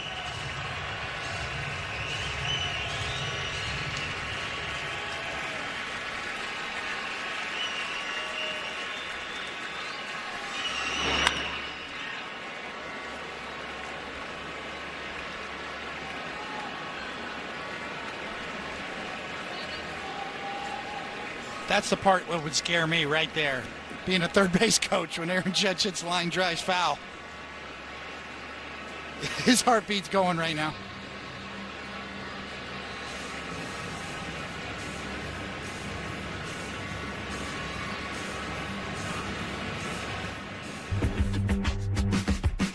It's time to go yard. Echo, power on and on.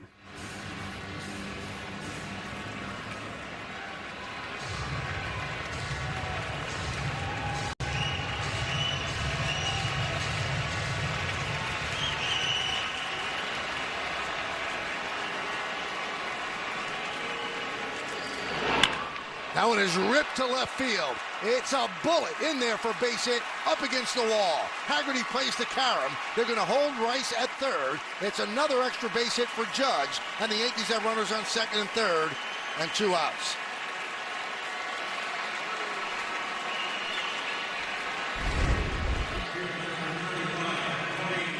See how quick he is on the inner half of the plate and keeps it fair. That's the skill set. That's his secret sauce we mentioned before with Aaron Judge. You cannot get in there on him anymore. If he's looking in there or he just reacts, he can clear you out on the inside corner or even off the plate.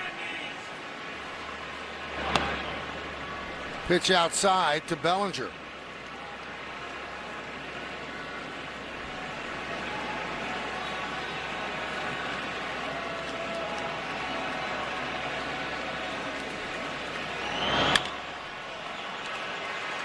Shallow right field, backing up Duran. He's there, makes the play, and that'll do it. Yankee strand 2, time for the stretch in Texas. It's Justin and Jack with your Ford Studio update. And Jack, it's been power, it's been pitching, it's providing success for the Yankees in Texas tonight. Yeah, usually it does. A great prescription for winning baseball games. We talked on the pregame show about Leiter's difficulty against lefties. Rice and Jazz take him deep from the left side, and then from the right side, the best right-handed hitter on the planet, Judge goes deep. And then Max Fried, one of the best pitchers on the planet, 6 scoreless. Jack and I will catch you on the postgame. Let's go back to Arlington with Michael and Coney. Thank you, guys. 4-9-0 for the Yanks, 0-4-0 for Texas. Fried went 6, did not allow Ranger into scoring position. Yankee home runs, Rice, Judge, and Jazz. And Jack Leiter, 6 innings, 8 hits. And those 3 home runs with the mistakes he made, gave up 4 runs. So far, that's held up with Fried on the mound, and now the Yankees will go to the bullpen. And first up is going to be Camilo Doval.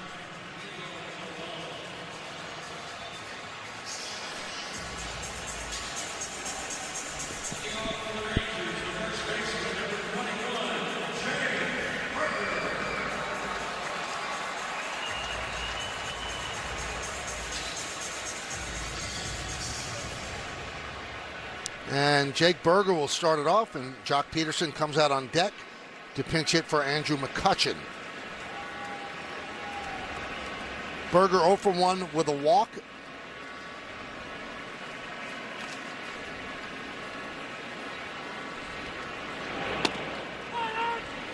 Well, if you want to dream a little on something, if Garrett Cole comes close to what he used to be, and all indications are he's trending that way, Cole, Fried, and Schlittler at the top of your rotation. Tell me what top 3 is better. I mean, they might be as good, but what's better? In the mix and match, in the back and forth, then you throw Rodon in that mix too, and you go right, left, right, left. You got coverage for everybody. And then you have a decision that a lot of teams don't get the opportunity to make. So let's say that all plays out the way it does. Then your number 5 starter, you have to decide between Warren and Weathers. That's pretty good for a number 5 starter. It's great. And you have Heel at AAA and Rodriguez and LaGrange at AAA. Not too bad. See the ERAs of those 4.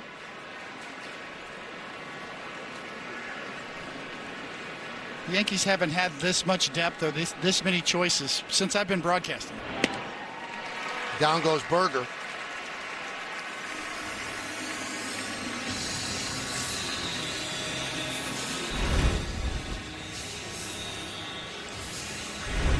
That'll bring up Peterson, pinch hitting for McCutcheon. In-N-Out Burger?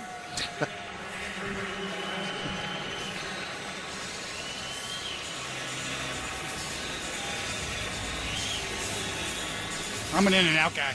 Are you? Yeah.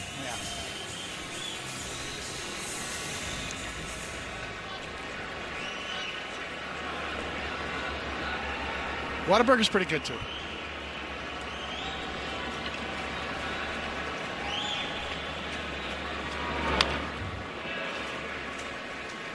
How about a nice big slab of chopped meat on a George Foreman grill?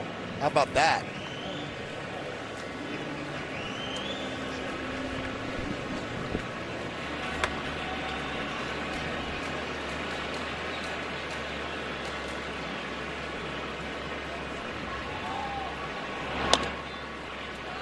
One and one.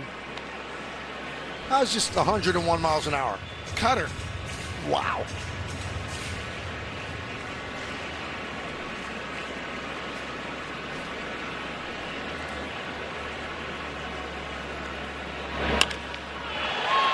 Left field, deep. That ball is gone. Jock Peterson off the bench hits one the other way. The first Texas run.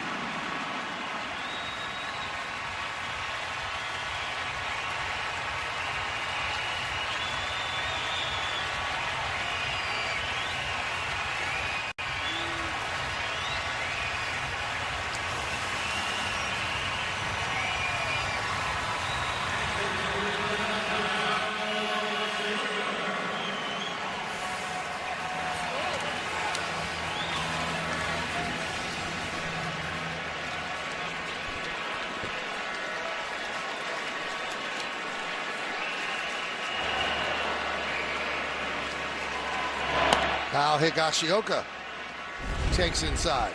Gets a slider and just hammers it the other way. After the 101 mile an hour cutter and upper 80 slider. Right to his hitting speed. 415 feet.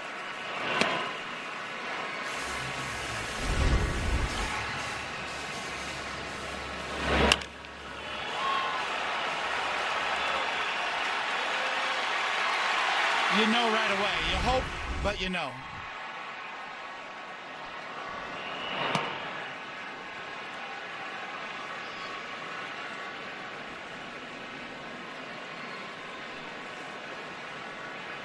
Higashioka had a single to right against Freed, and then a fly ball to Judge. So 1 for 2.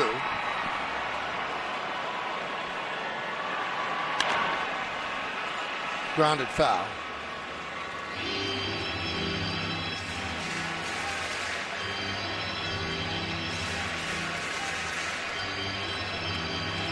Check out the Yankee bullpen budget brought to you by Citizens. Make sense of your money with Citizens. Blackburn ate up a lot of innings for the Yankees, and then Yarborough finished it off yesterday.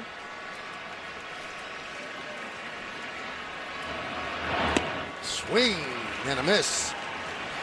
Higashioka down on strikes, 2 away.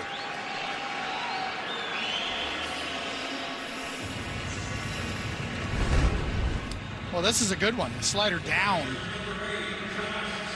Over the heart of the plate. Well done there.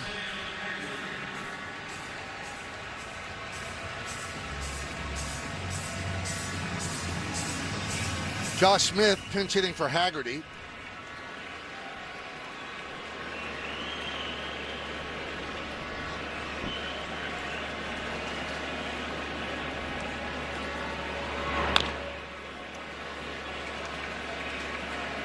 So Skip Schumacher going to his bench once the lefty left. Crowd of 29,601 at Globe Life Field on this Monday night.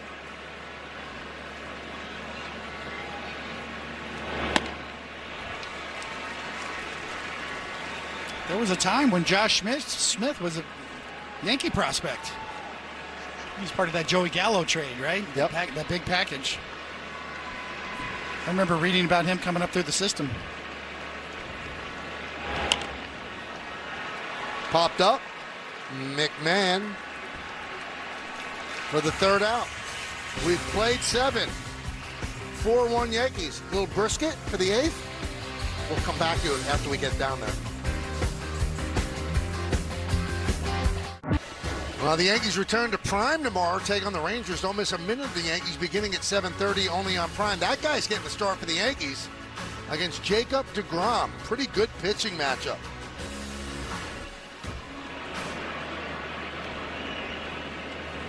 Josh Chisholm leads off and takes a strike. Schlittler 3-1, 1.77. deGrom 2-0, 2.13. It all begins at 7:30 on Prime. Jacob deGrom, if he continues to kind of, after, reestablish himself, is he a Hall of Famer? I think that the way the voters look at it now, he might be. Because if you're going to wait around for 300-game winners, there's not going to be pitchers in the Hall of Fame anymore. He's going to be a sort of a case study.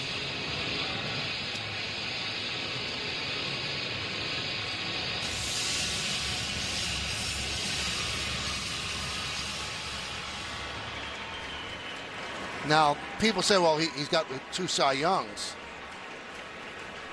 But there have been people that have won Cy Youngs that they're not in either because they haven't compiled enough numbers.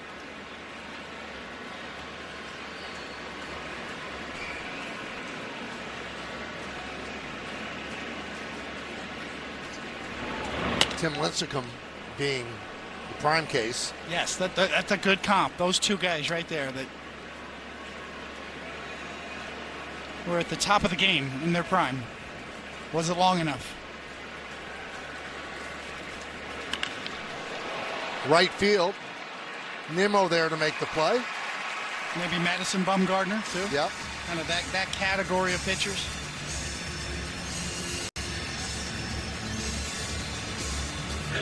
But if a guy like deGrom gets in, and Ron Guidry could raise his hand, David Cohn could raise his hand, well, how about me? I have a Cy Young. I won 5 World Series. Different generation. Yep. Swing and a miss, 0-1.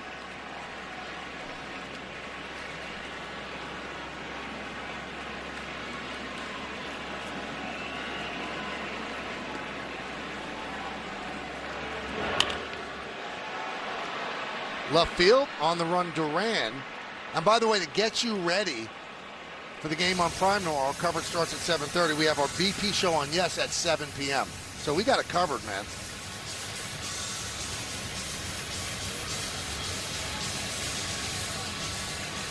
I need an Andy Pettit sighting. We got to get Meredith on Andy. Somehow. Get a microphone in front of him. He's shy. But we got to get him. Ground ball, first base.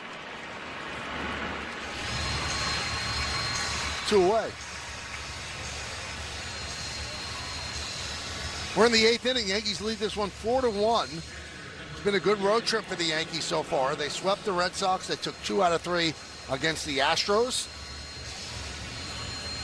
So they're assured of a winning road trip because they've won 5 games. It's a 9-game trip, but they don't want just that. They want more. Here's Austin Wells.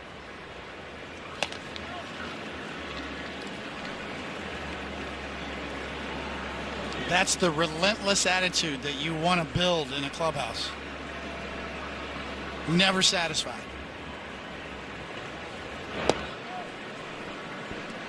And a friendly competition among the pitchers, the starters, one-upsmanship.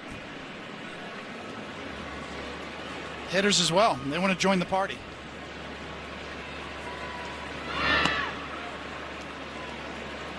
That's how you get something going. You start feeding off of each other and challenging each other, and you have that competition.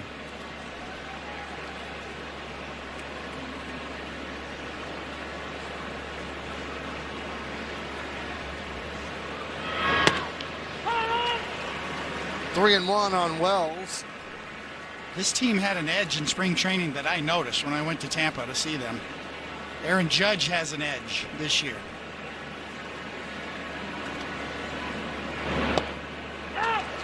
They've been there. They've gotten close. It still burns. That's how you feed the fire.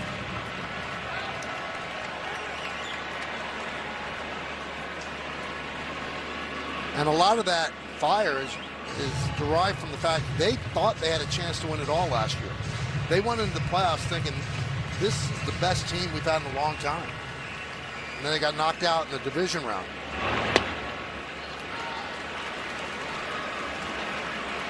And I've always heard the stories, David, that your team getting knocked out in '97 was a driving factor in 1998. Undoubtedly. We were embarrassed. We showed up the next spring on a mission. And then throughout the whole season, you never let up. This team's got a little bit of that feel. We'll see how it carries forward.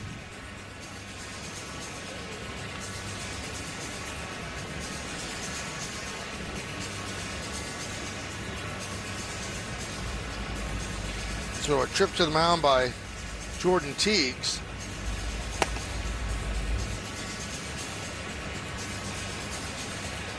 And Gavin Collier warming for Texas. We told you their bullpen has not been the issue. Their bullpen has been a strength.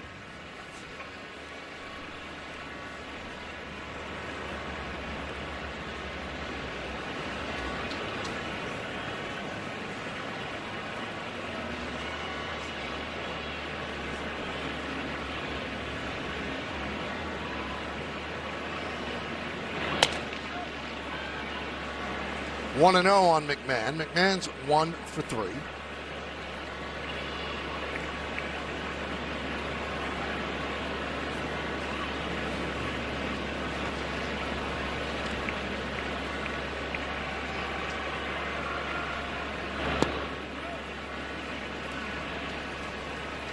Two and 0.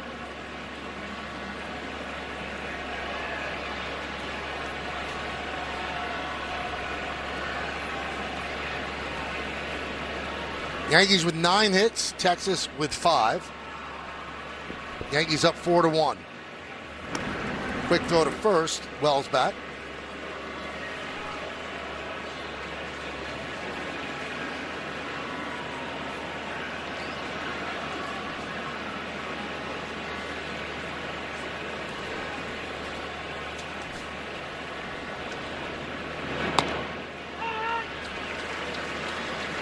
He's got the outside corner, 2-1. Texas has had its way with the Yankees here at Globe Life Field. They've won 4 of their last 5, 7 of the last 9. Wells was going and then stopped.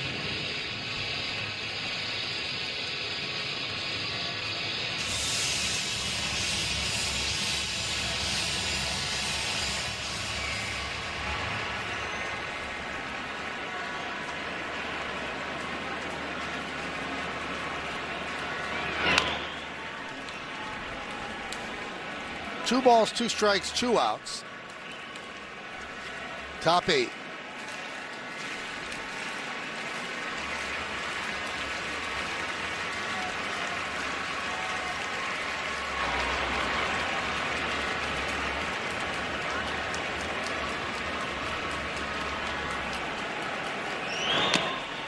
And tipped into the glove of Higashioka. And the Yankees strand run. We go to the bottom of the 8th.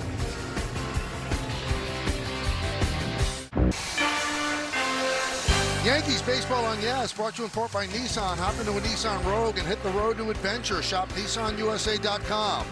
And by Optimum Fiber, famously fast fiber internet.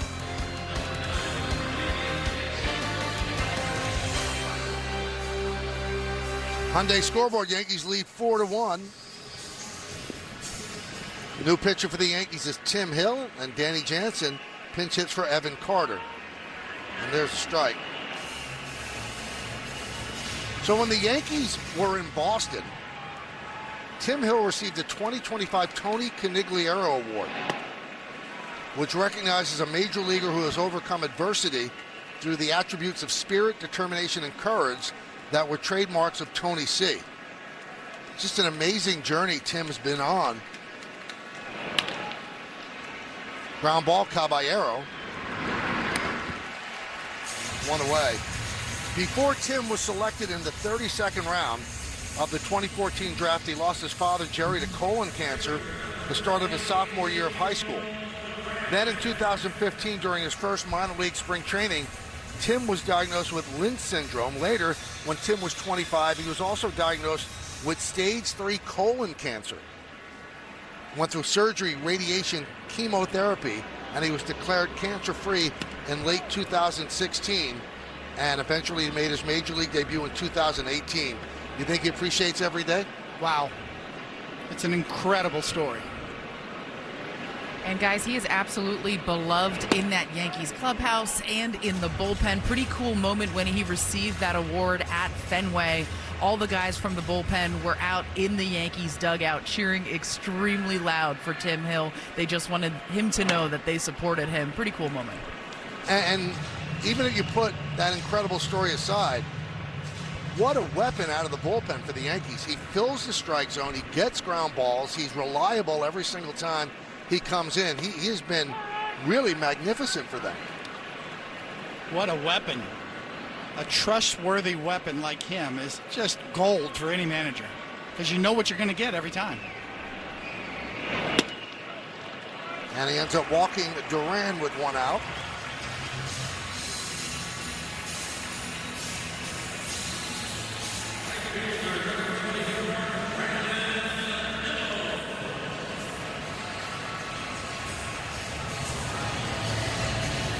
So here's Brandon Nimmo.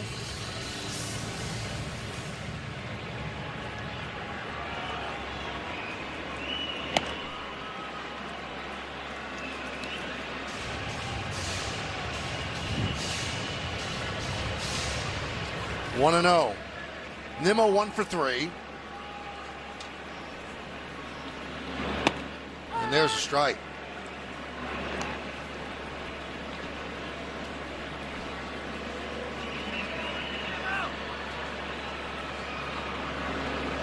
Duran leads off first, held there by Rice, bottom of the 8th.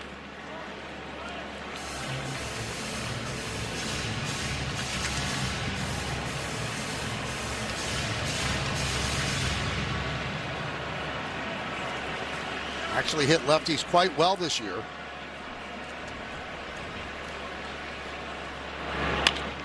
Ground ball.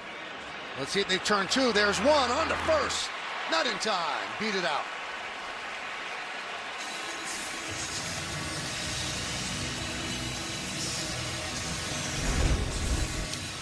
Pretty good, really. I mean, there's not much more they could do. Solid turn. Nimmo's just too fast.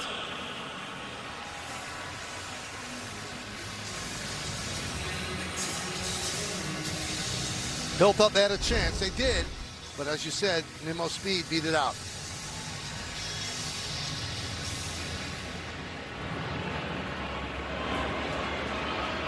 So here is Josh Young.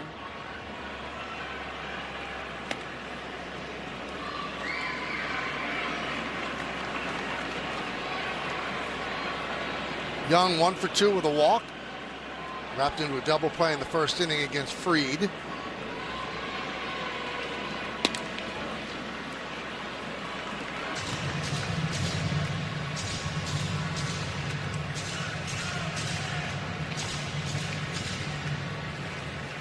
Alexander joins Collier.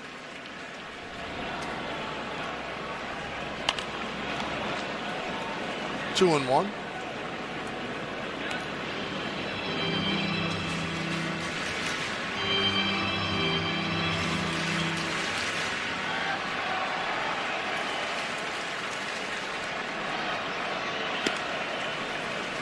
Three and one.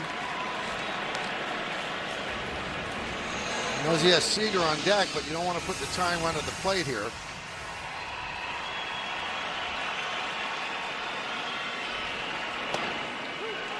Three and two.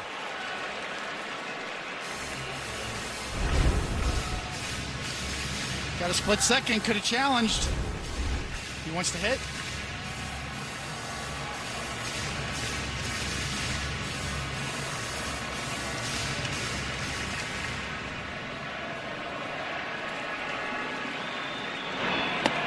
And he walked him.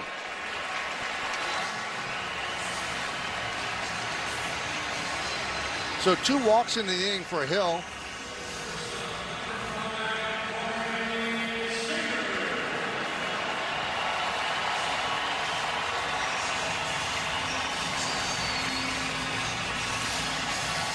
A very uncharacteristic walk from Tim Hill. And to your point, Michael, yes, this is the last thing you wanted, was to give this guy a chance with one swing to tie this thing up.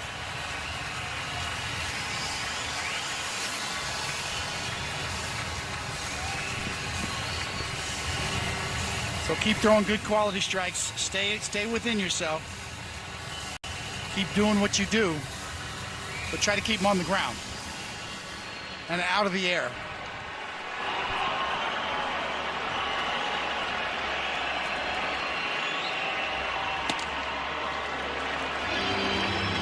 Want to know? Seager, 2-time World Series MVP. Rookie of the Year, 5-time All-Star.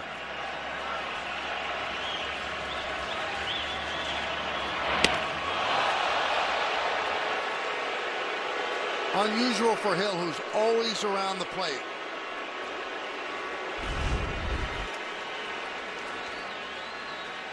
You just don't see that often. No.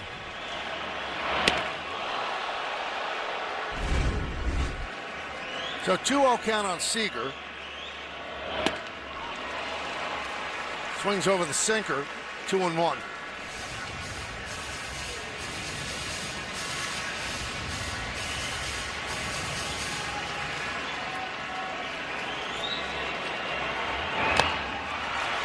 Another sinker, tipped into the glove of Wells, 2-2. Got that one away. And after the knockdown pitch, Seager's kind of bailing just enough. The 2-2. Foul back. Coming right at him.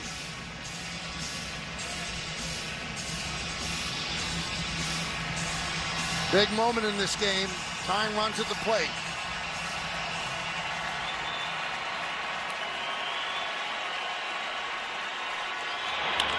Line drive on one hop.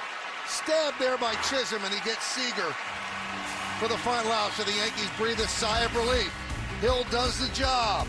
We go to the 9th. Time to find out the answer to Name That Yankee. Those are the numbers, those are the teams. And the answer is Jim Mason. Oh, I remember him. Jim Mason hit the only home run for the Yankees in the 1976 World Series against the Reds. He platooned pretty much at shortstop with Fred Stanley. And when the Yankees got Bucky Dent, that ended. But Jim Mason, as you said, he could pick it. Just wasn't a great hitter.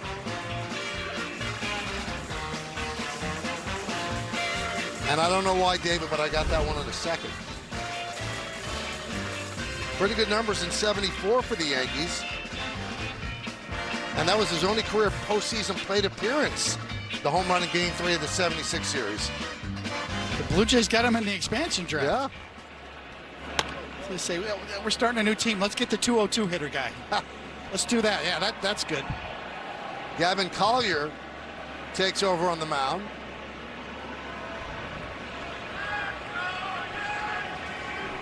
And Osuna takes over in center field. You know what, David? Seager really hit that ball hard. And a nice play by Jazz Chisholm. Yes. There's been some balls smoked on the ground. Caballero's made some nice plays. Jazz has made some nice plays. It seems like they're getting comfortable together up the middle. Just missed on that double play.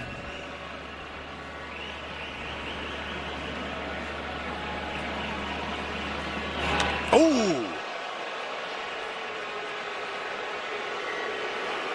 Caballero gets hit by the pitch and will take first.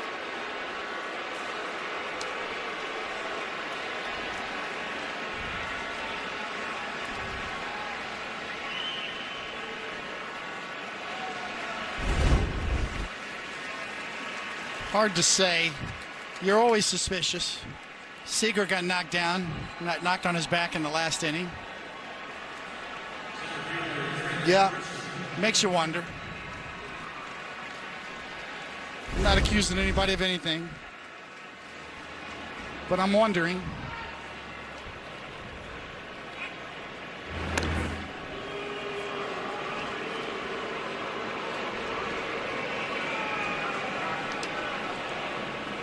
Well, Leiter did hit Judge in the first. I didn't think there was any intent there. I didn't think there was any intent with Tim Hill.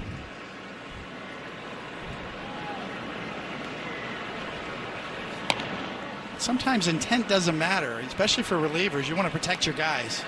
You want to get that reputation. You know who had that reputation? Jeff Nelson and Graham Lloyd. They had their reputation for protecting their guys.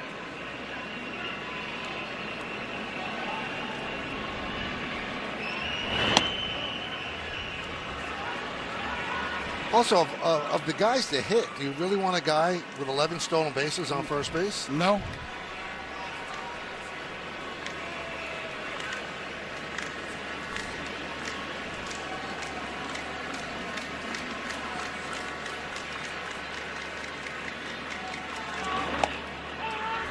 Did you ever hit a guy, and you didn't do it on purpose? Grisham's challenging this.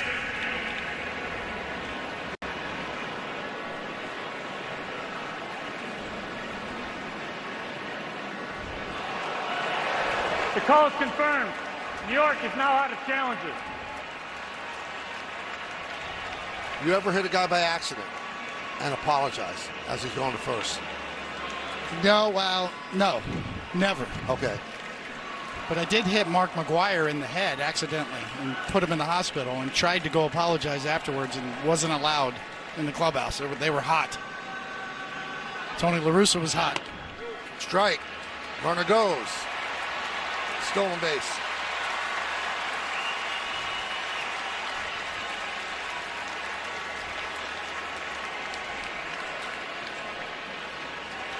Now are the Rangers going to challenge? And you can see Caballero go, really? Did he come off the bag on the slide? What he's saying is he pushed him off. He's pushing him off with the glove. Texas is challenging the safe call at second base. So that's the judgment call. He's safe, but is the glove pushing his hand off, or did the momentum take his hand off the base? You could almost hear Caballero saying, he's pushing me off. He pushed me off. He pushed him off the base. He's out if it's not ruled right as a judgment call that he was forced off. Well, Seager's a savvy veteran. He's saying he's pushing me off.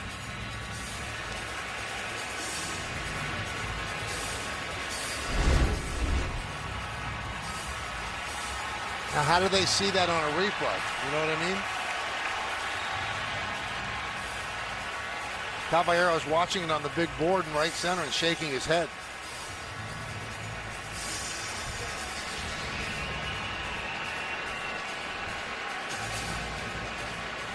This is not just about out or safe. This is about judgment.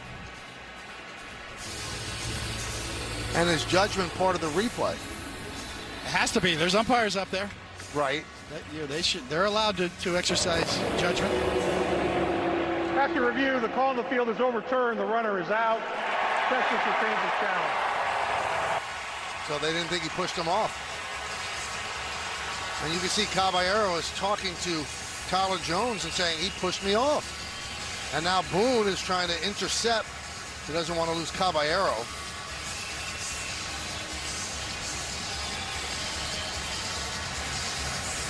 And I guess what Caballero's saying, they're not there to see if he pushed me off. You could see he pushed me off. Yes. Very astute point and valid. Didn't work, but yeah, that's the argument. It's very hard to determine whether it was momentum that took him off or the tag that pushed him off, or a combination of both. Combination of both. He's sliding by and the glove, the momentum of the tag pushed him off. Just a little help. A little help, yep. So Caballero started the season 11 for 11 in stolen bases. He's now been caught 4 straight times.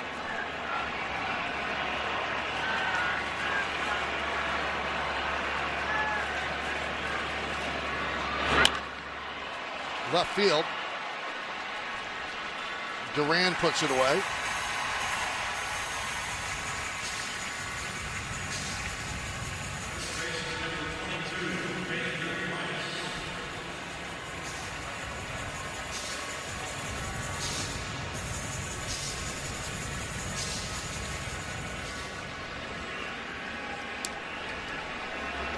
There's Ben Rice.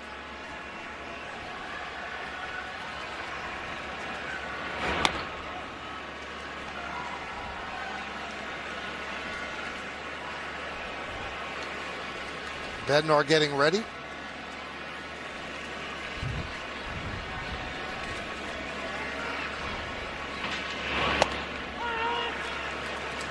Rice with a 2-run home run in the third, powered one to left center. So 1 for 3 with a walk.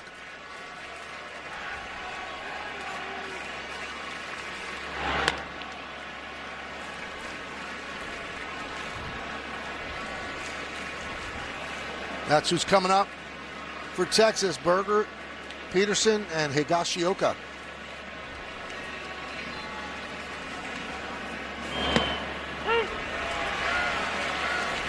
Two and two.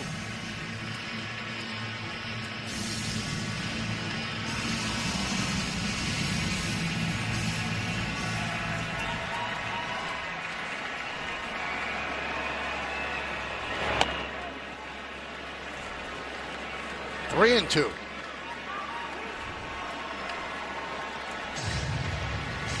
Despite hitting in front of Judge, you're seeing people not giving in to Rice. They want him to chase. They're not putting one over the plate for him.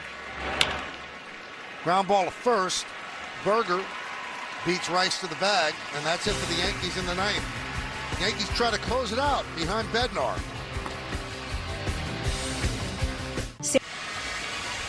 Well, yes, his next game is Wednesday afternoon as the Yankees and the Rangers play the series finale here in Arlington. Coverage starts at 2 with the FanDuel pregame, and first pitch is scheduled for 2:35 on Yes and the Gotham Sports app. Now you can also catch the Yankees BP show tomorrow at 7 before game coverage on Prime. Also, fans, stay tuned after the final out for tonight's WB Mason Yankees postgame as Justin Shackle and Jack Curry will have highlights and analysis. Meredith Morakovich gets player interviews in the clubhouse, and we'll hear from Aaron Boone on the manager's report. It's all coming up next on Yes and the Gotham Sports app.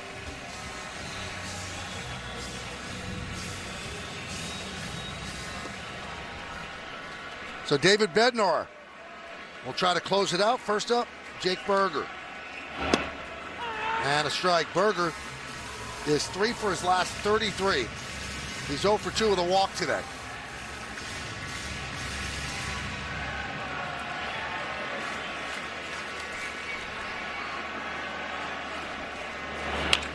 Up the middle, Jazz Chisholm knocks it down, gets up, fires, but the throw gets past Rice, backing up as Wells. So Berger reaches on the single.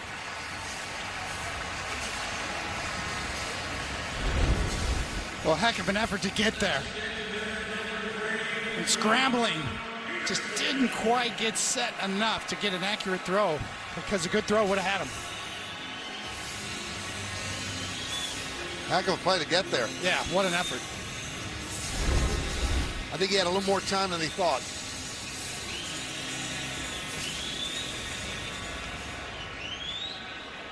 So here's Jock Peterson. Pinch hit home run off Doval in the 7th.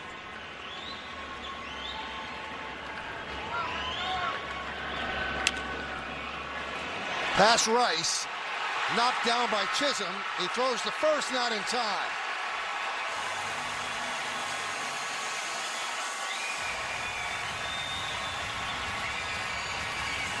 So that'll bring the tying run to the plate.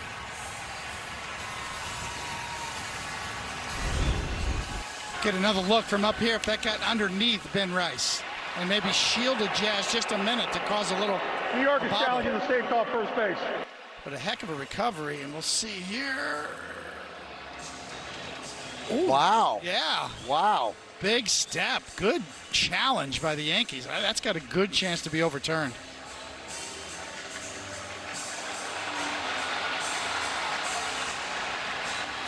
The only question, did the heel come down or the arch before the ball went into the glove of Bednar?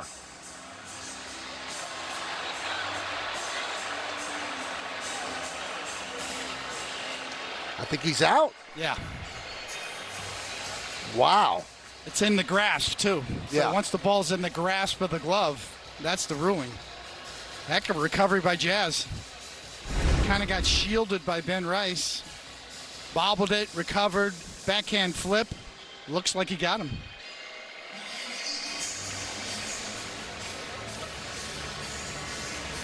What a big overturn this would be.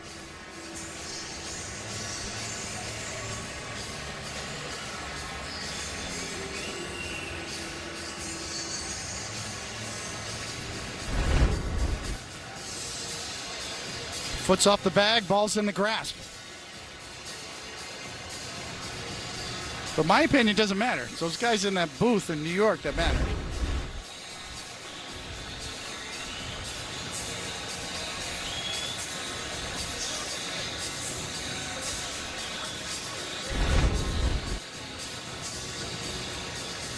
Kind of looks like the room for the banker and Who Wants to, in the one with the suitcases. The game show with Howie Mandel. Oh, yes, yes.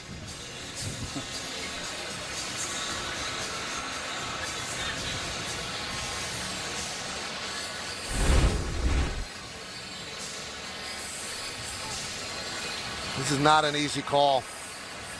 And Boone's going, what's going on?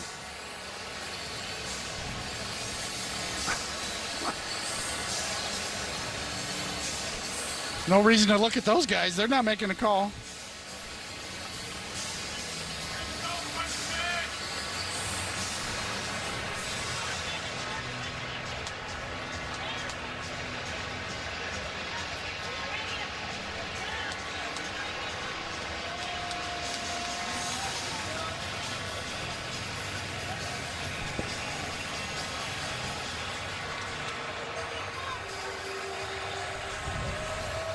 This is taking a long time.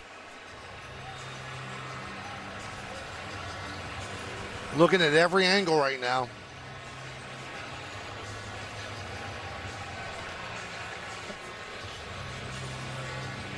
That's a great shot on the scoreboard they have here of that room you're talking about. Deal or no deal? Deal or no Yes. deal, yes. Out or not out?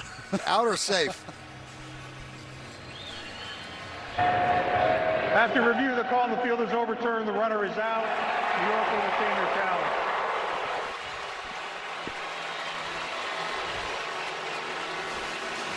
Such a big challenge and overturn. Wow. Chisholm has looked so smooth in the field the last week or so. Picking everything. He's got some range. Yep. Here's Higashioka, runner at second. Strike. Gives Bednar a little breathing room as well.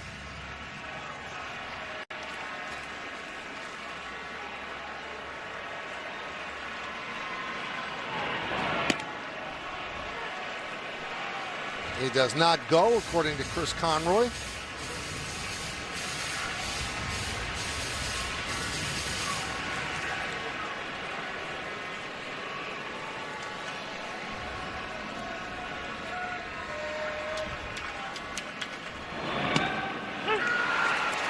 Curveball. That's what makes him a different sort of closer. A lot of pitches, 3 pitches that he could use to get an out. I can throw him for strikes.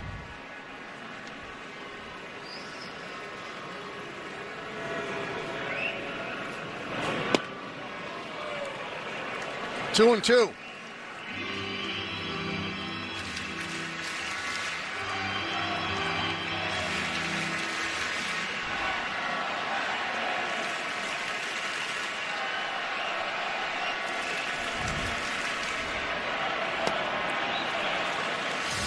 And now the count is full at 3-2 on Higashioka.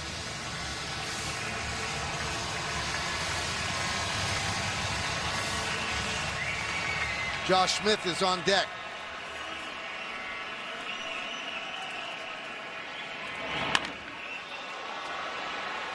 popped up, and I think that's going to hit the roof. And it caroms and not caught there by McMahon. It definitely hit the girders that hold up the roof, the retractable roof.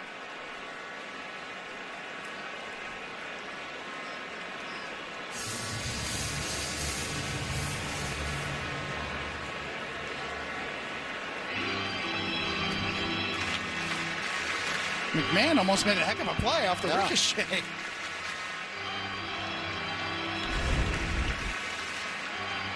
I mean, it ricocheted a long way. He almost got it.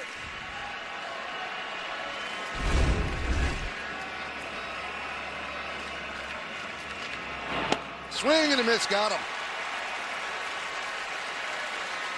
Rangers down to their final out. 3-2 splitter right there. Looks like a fastball the whole way. Instead of 97, you got 91 in movement.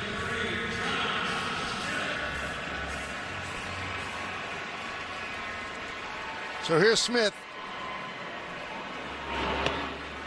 Last chance for the Rangers. He takes a strike.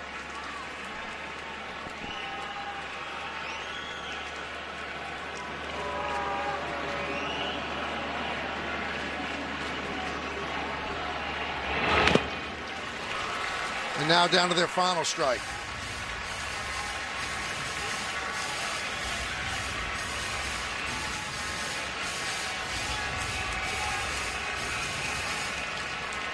Runner at second, 2 outs. Yankees lead 4-1. First game of this 3-game set. Bednar sets, deals. 1-2.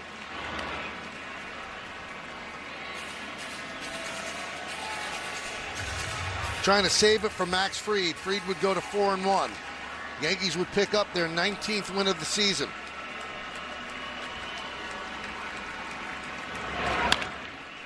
Ground ball. Jazz Chisholm boots it, and it rolls into the outfield. Looked like it got him in the face, too. Runner moves to third. Smith will reach, and that brings the tying run to the plate. Oh, yeah.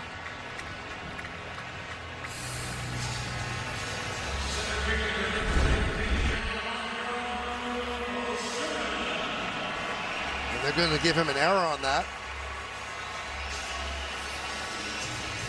And here is Alejandro Osuna. A double error. You get an error and a punch in the jaw.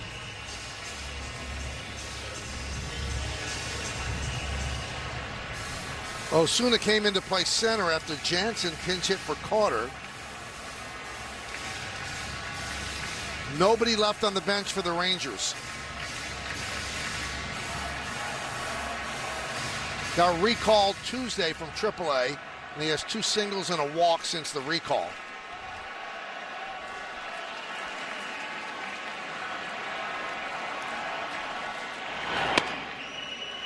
That one missed.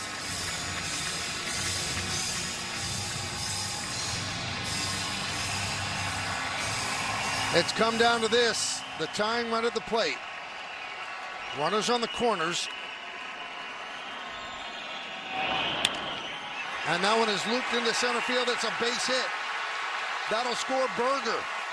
It's 4-2 as Osuna picks up an RBI single. Now the tying run's on first.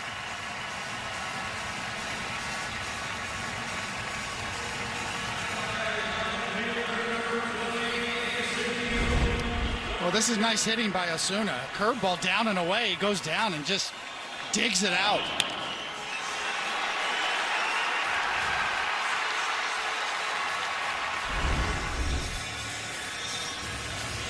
And Matt Blake wants to settle down David Bednar. So Fried went 6. Doval gave up a run in the home run by Peterson. That was in the 7th. Tim Hill a scoreless 8th. And now Bednar has given up a run here in the 9th. This copyrighted telecast presented by authority of the New York Yankees and may not be reproduced or retransmitted in any form. And the accounts and descriptions of this game may not be disseminated without the express written consent of the New York Yankees. These runs are unearned because of the error by Josh Chisholm, but they certainly count. And it's a sweaty moment for the Yankees here in the bottom of the 9th inning as they're trying to hold on. And here's Ezekiel Duran.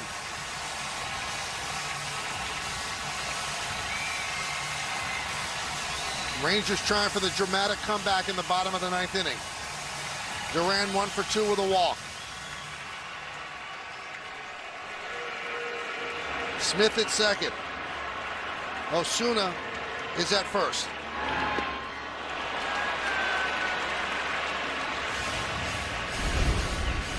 He's got one thing in mind. Get this thing out of the ballpark. He's looking to walk it off.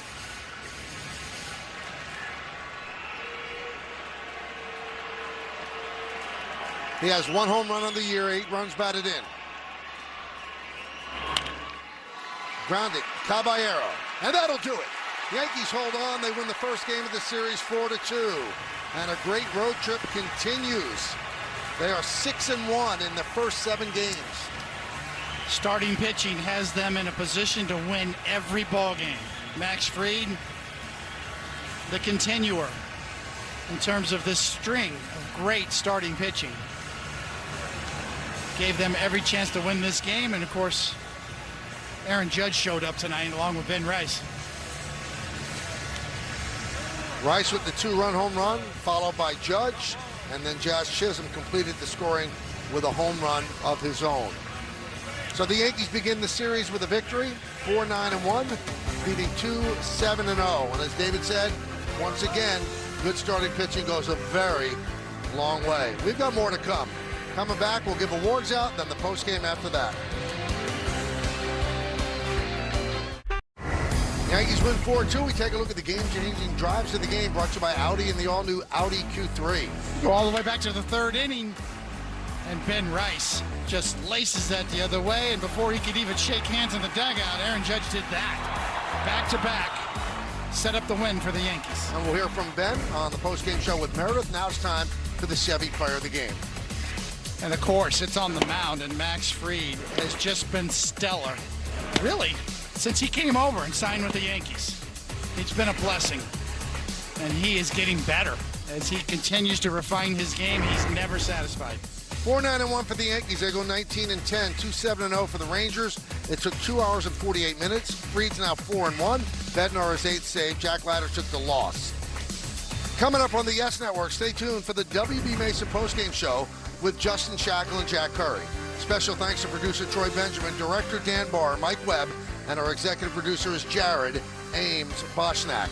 Join us again tomorrow for the middle game against the Rangers here in Arlington, Texas. Coverage begins at 7 p.m. on Yes, and pregame coverage begins at 7:30 p.m. on Prime, with first pitch coming shortly after 8. Once again, the final score, the New York Yankees 4 and the Texas Rangers 2. For David Cohn and Meredith Morakovitz, I'm Michael Kay, saying see ya from Globe Life Field in Arlington, Texas. Now let's go to Justin Shackle and Jack Curry, standing by in our Yes Network studios with the post-game show. Guys?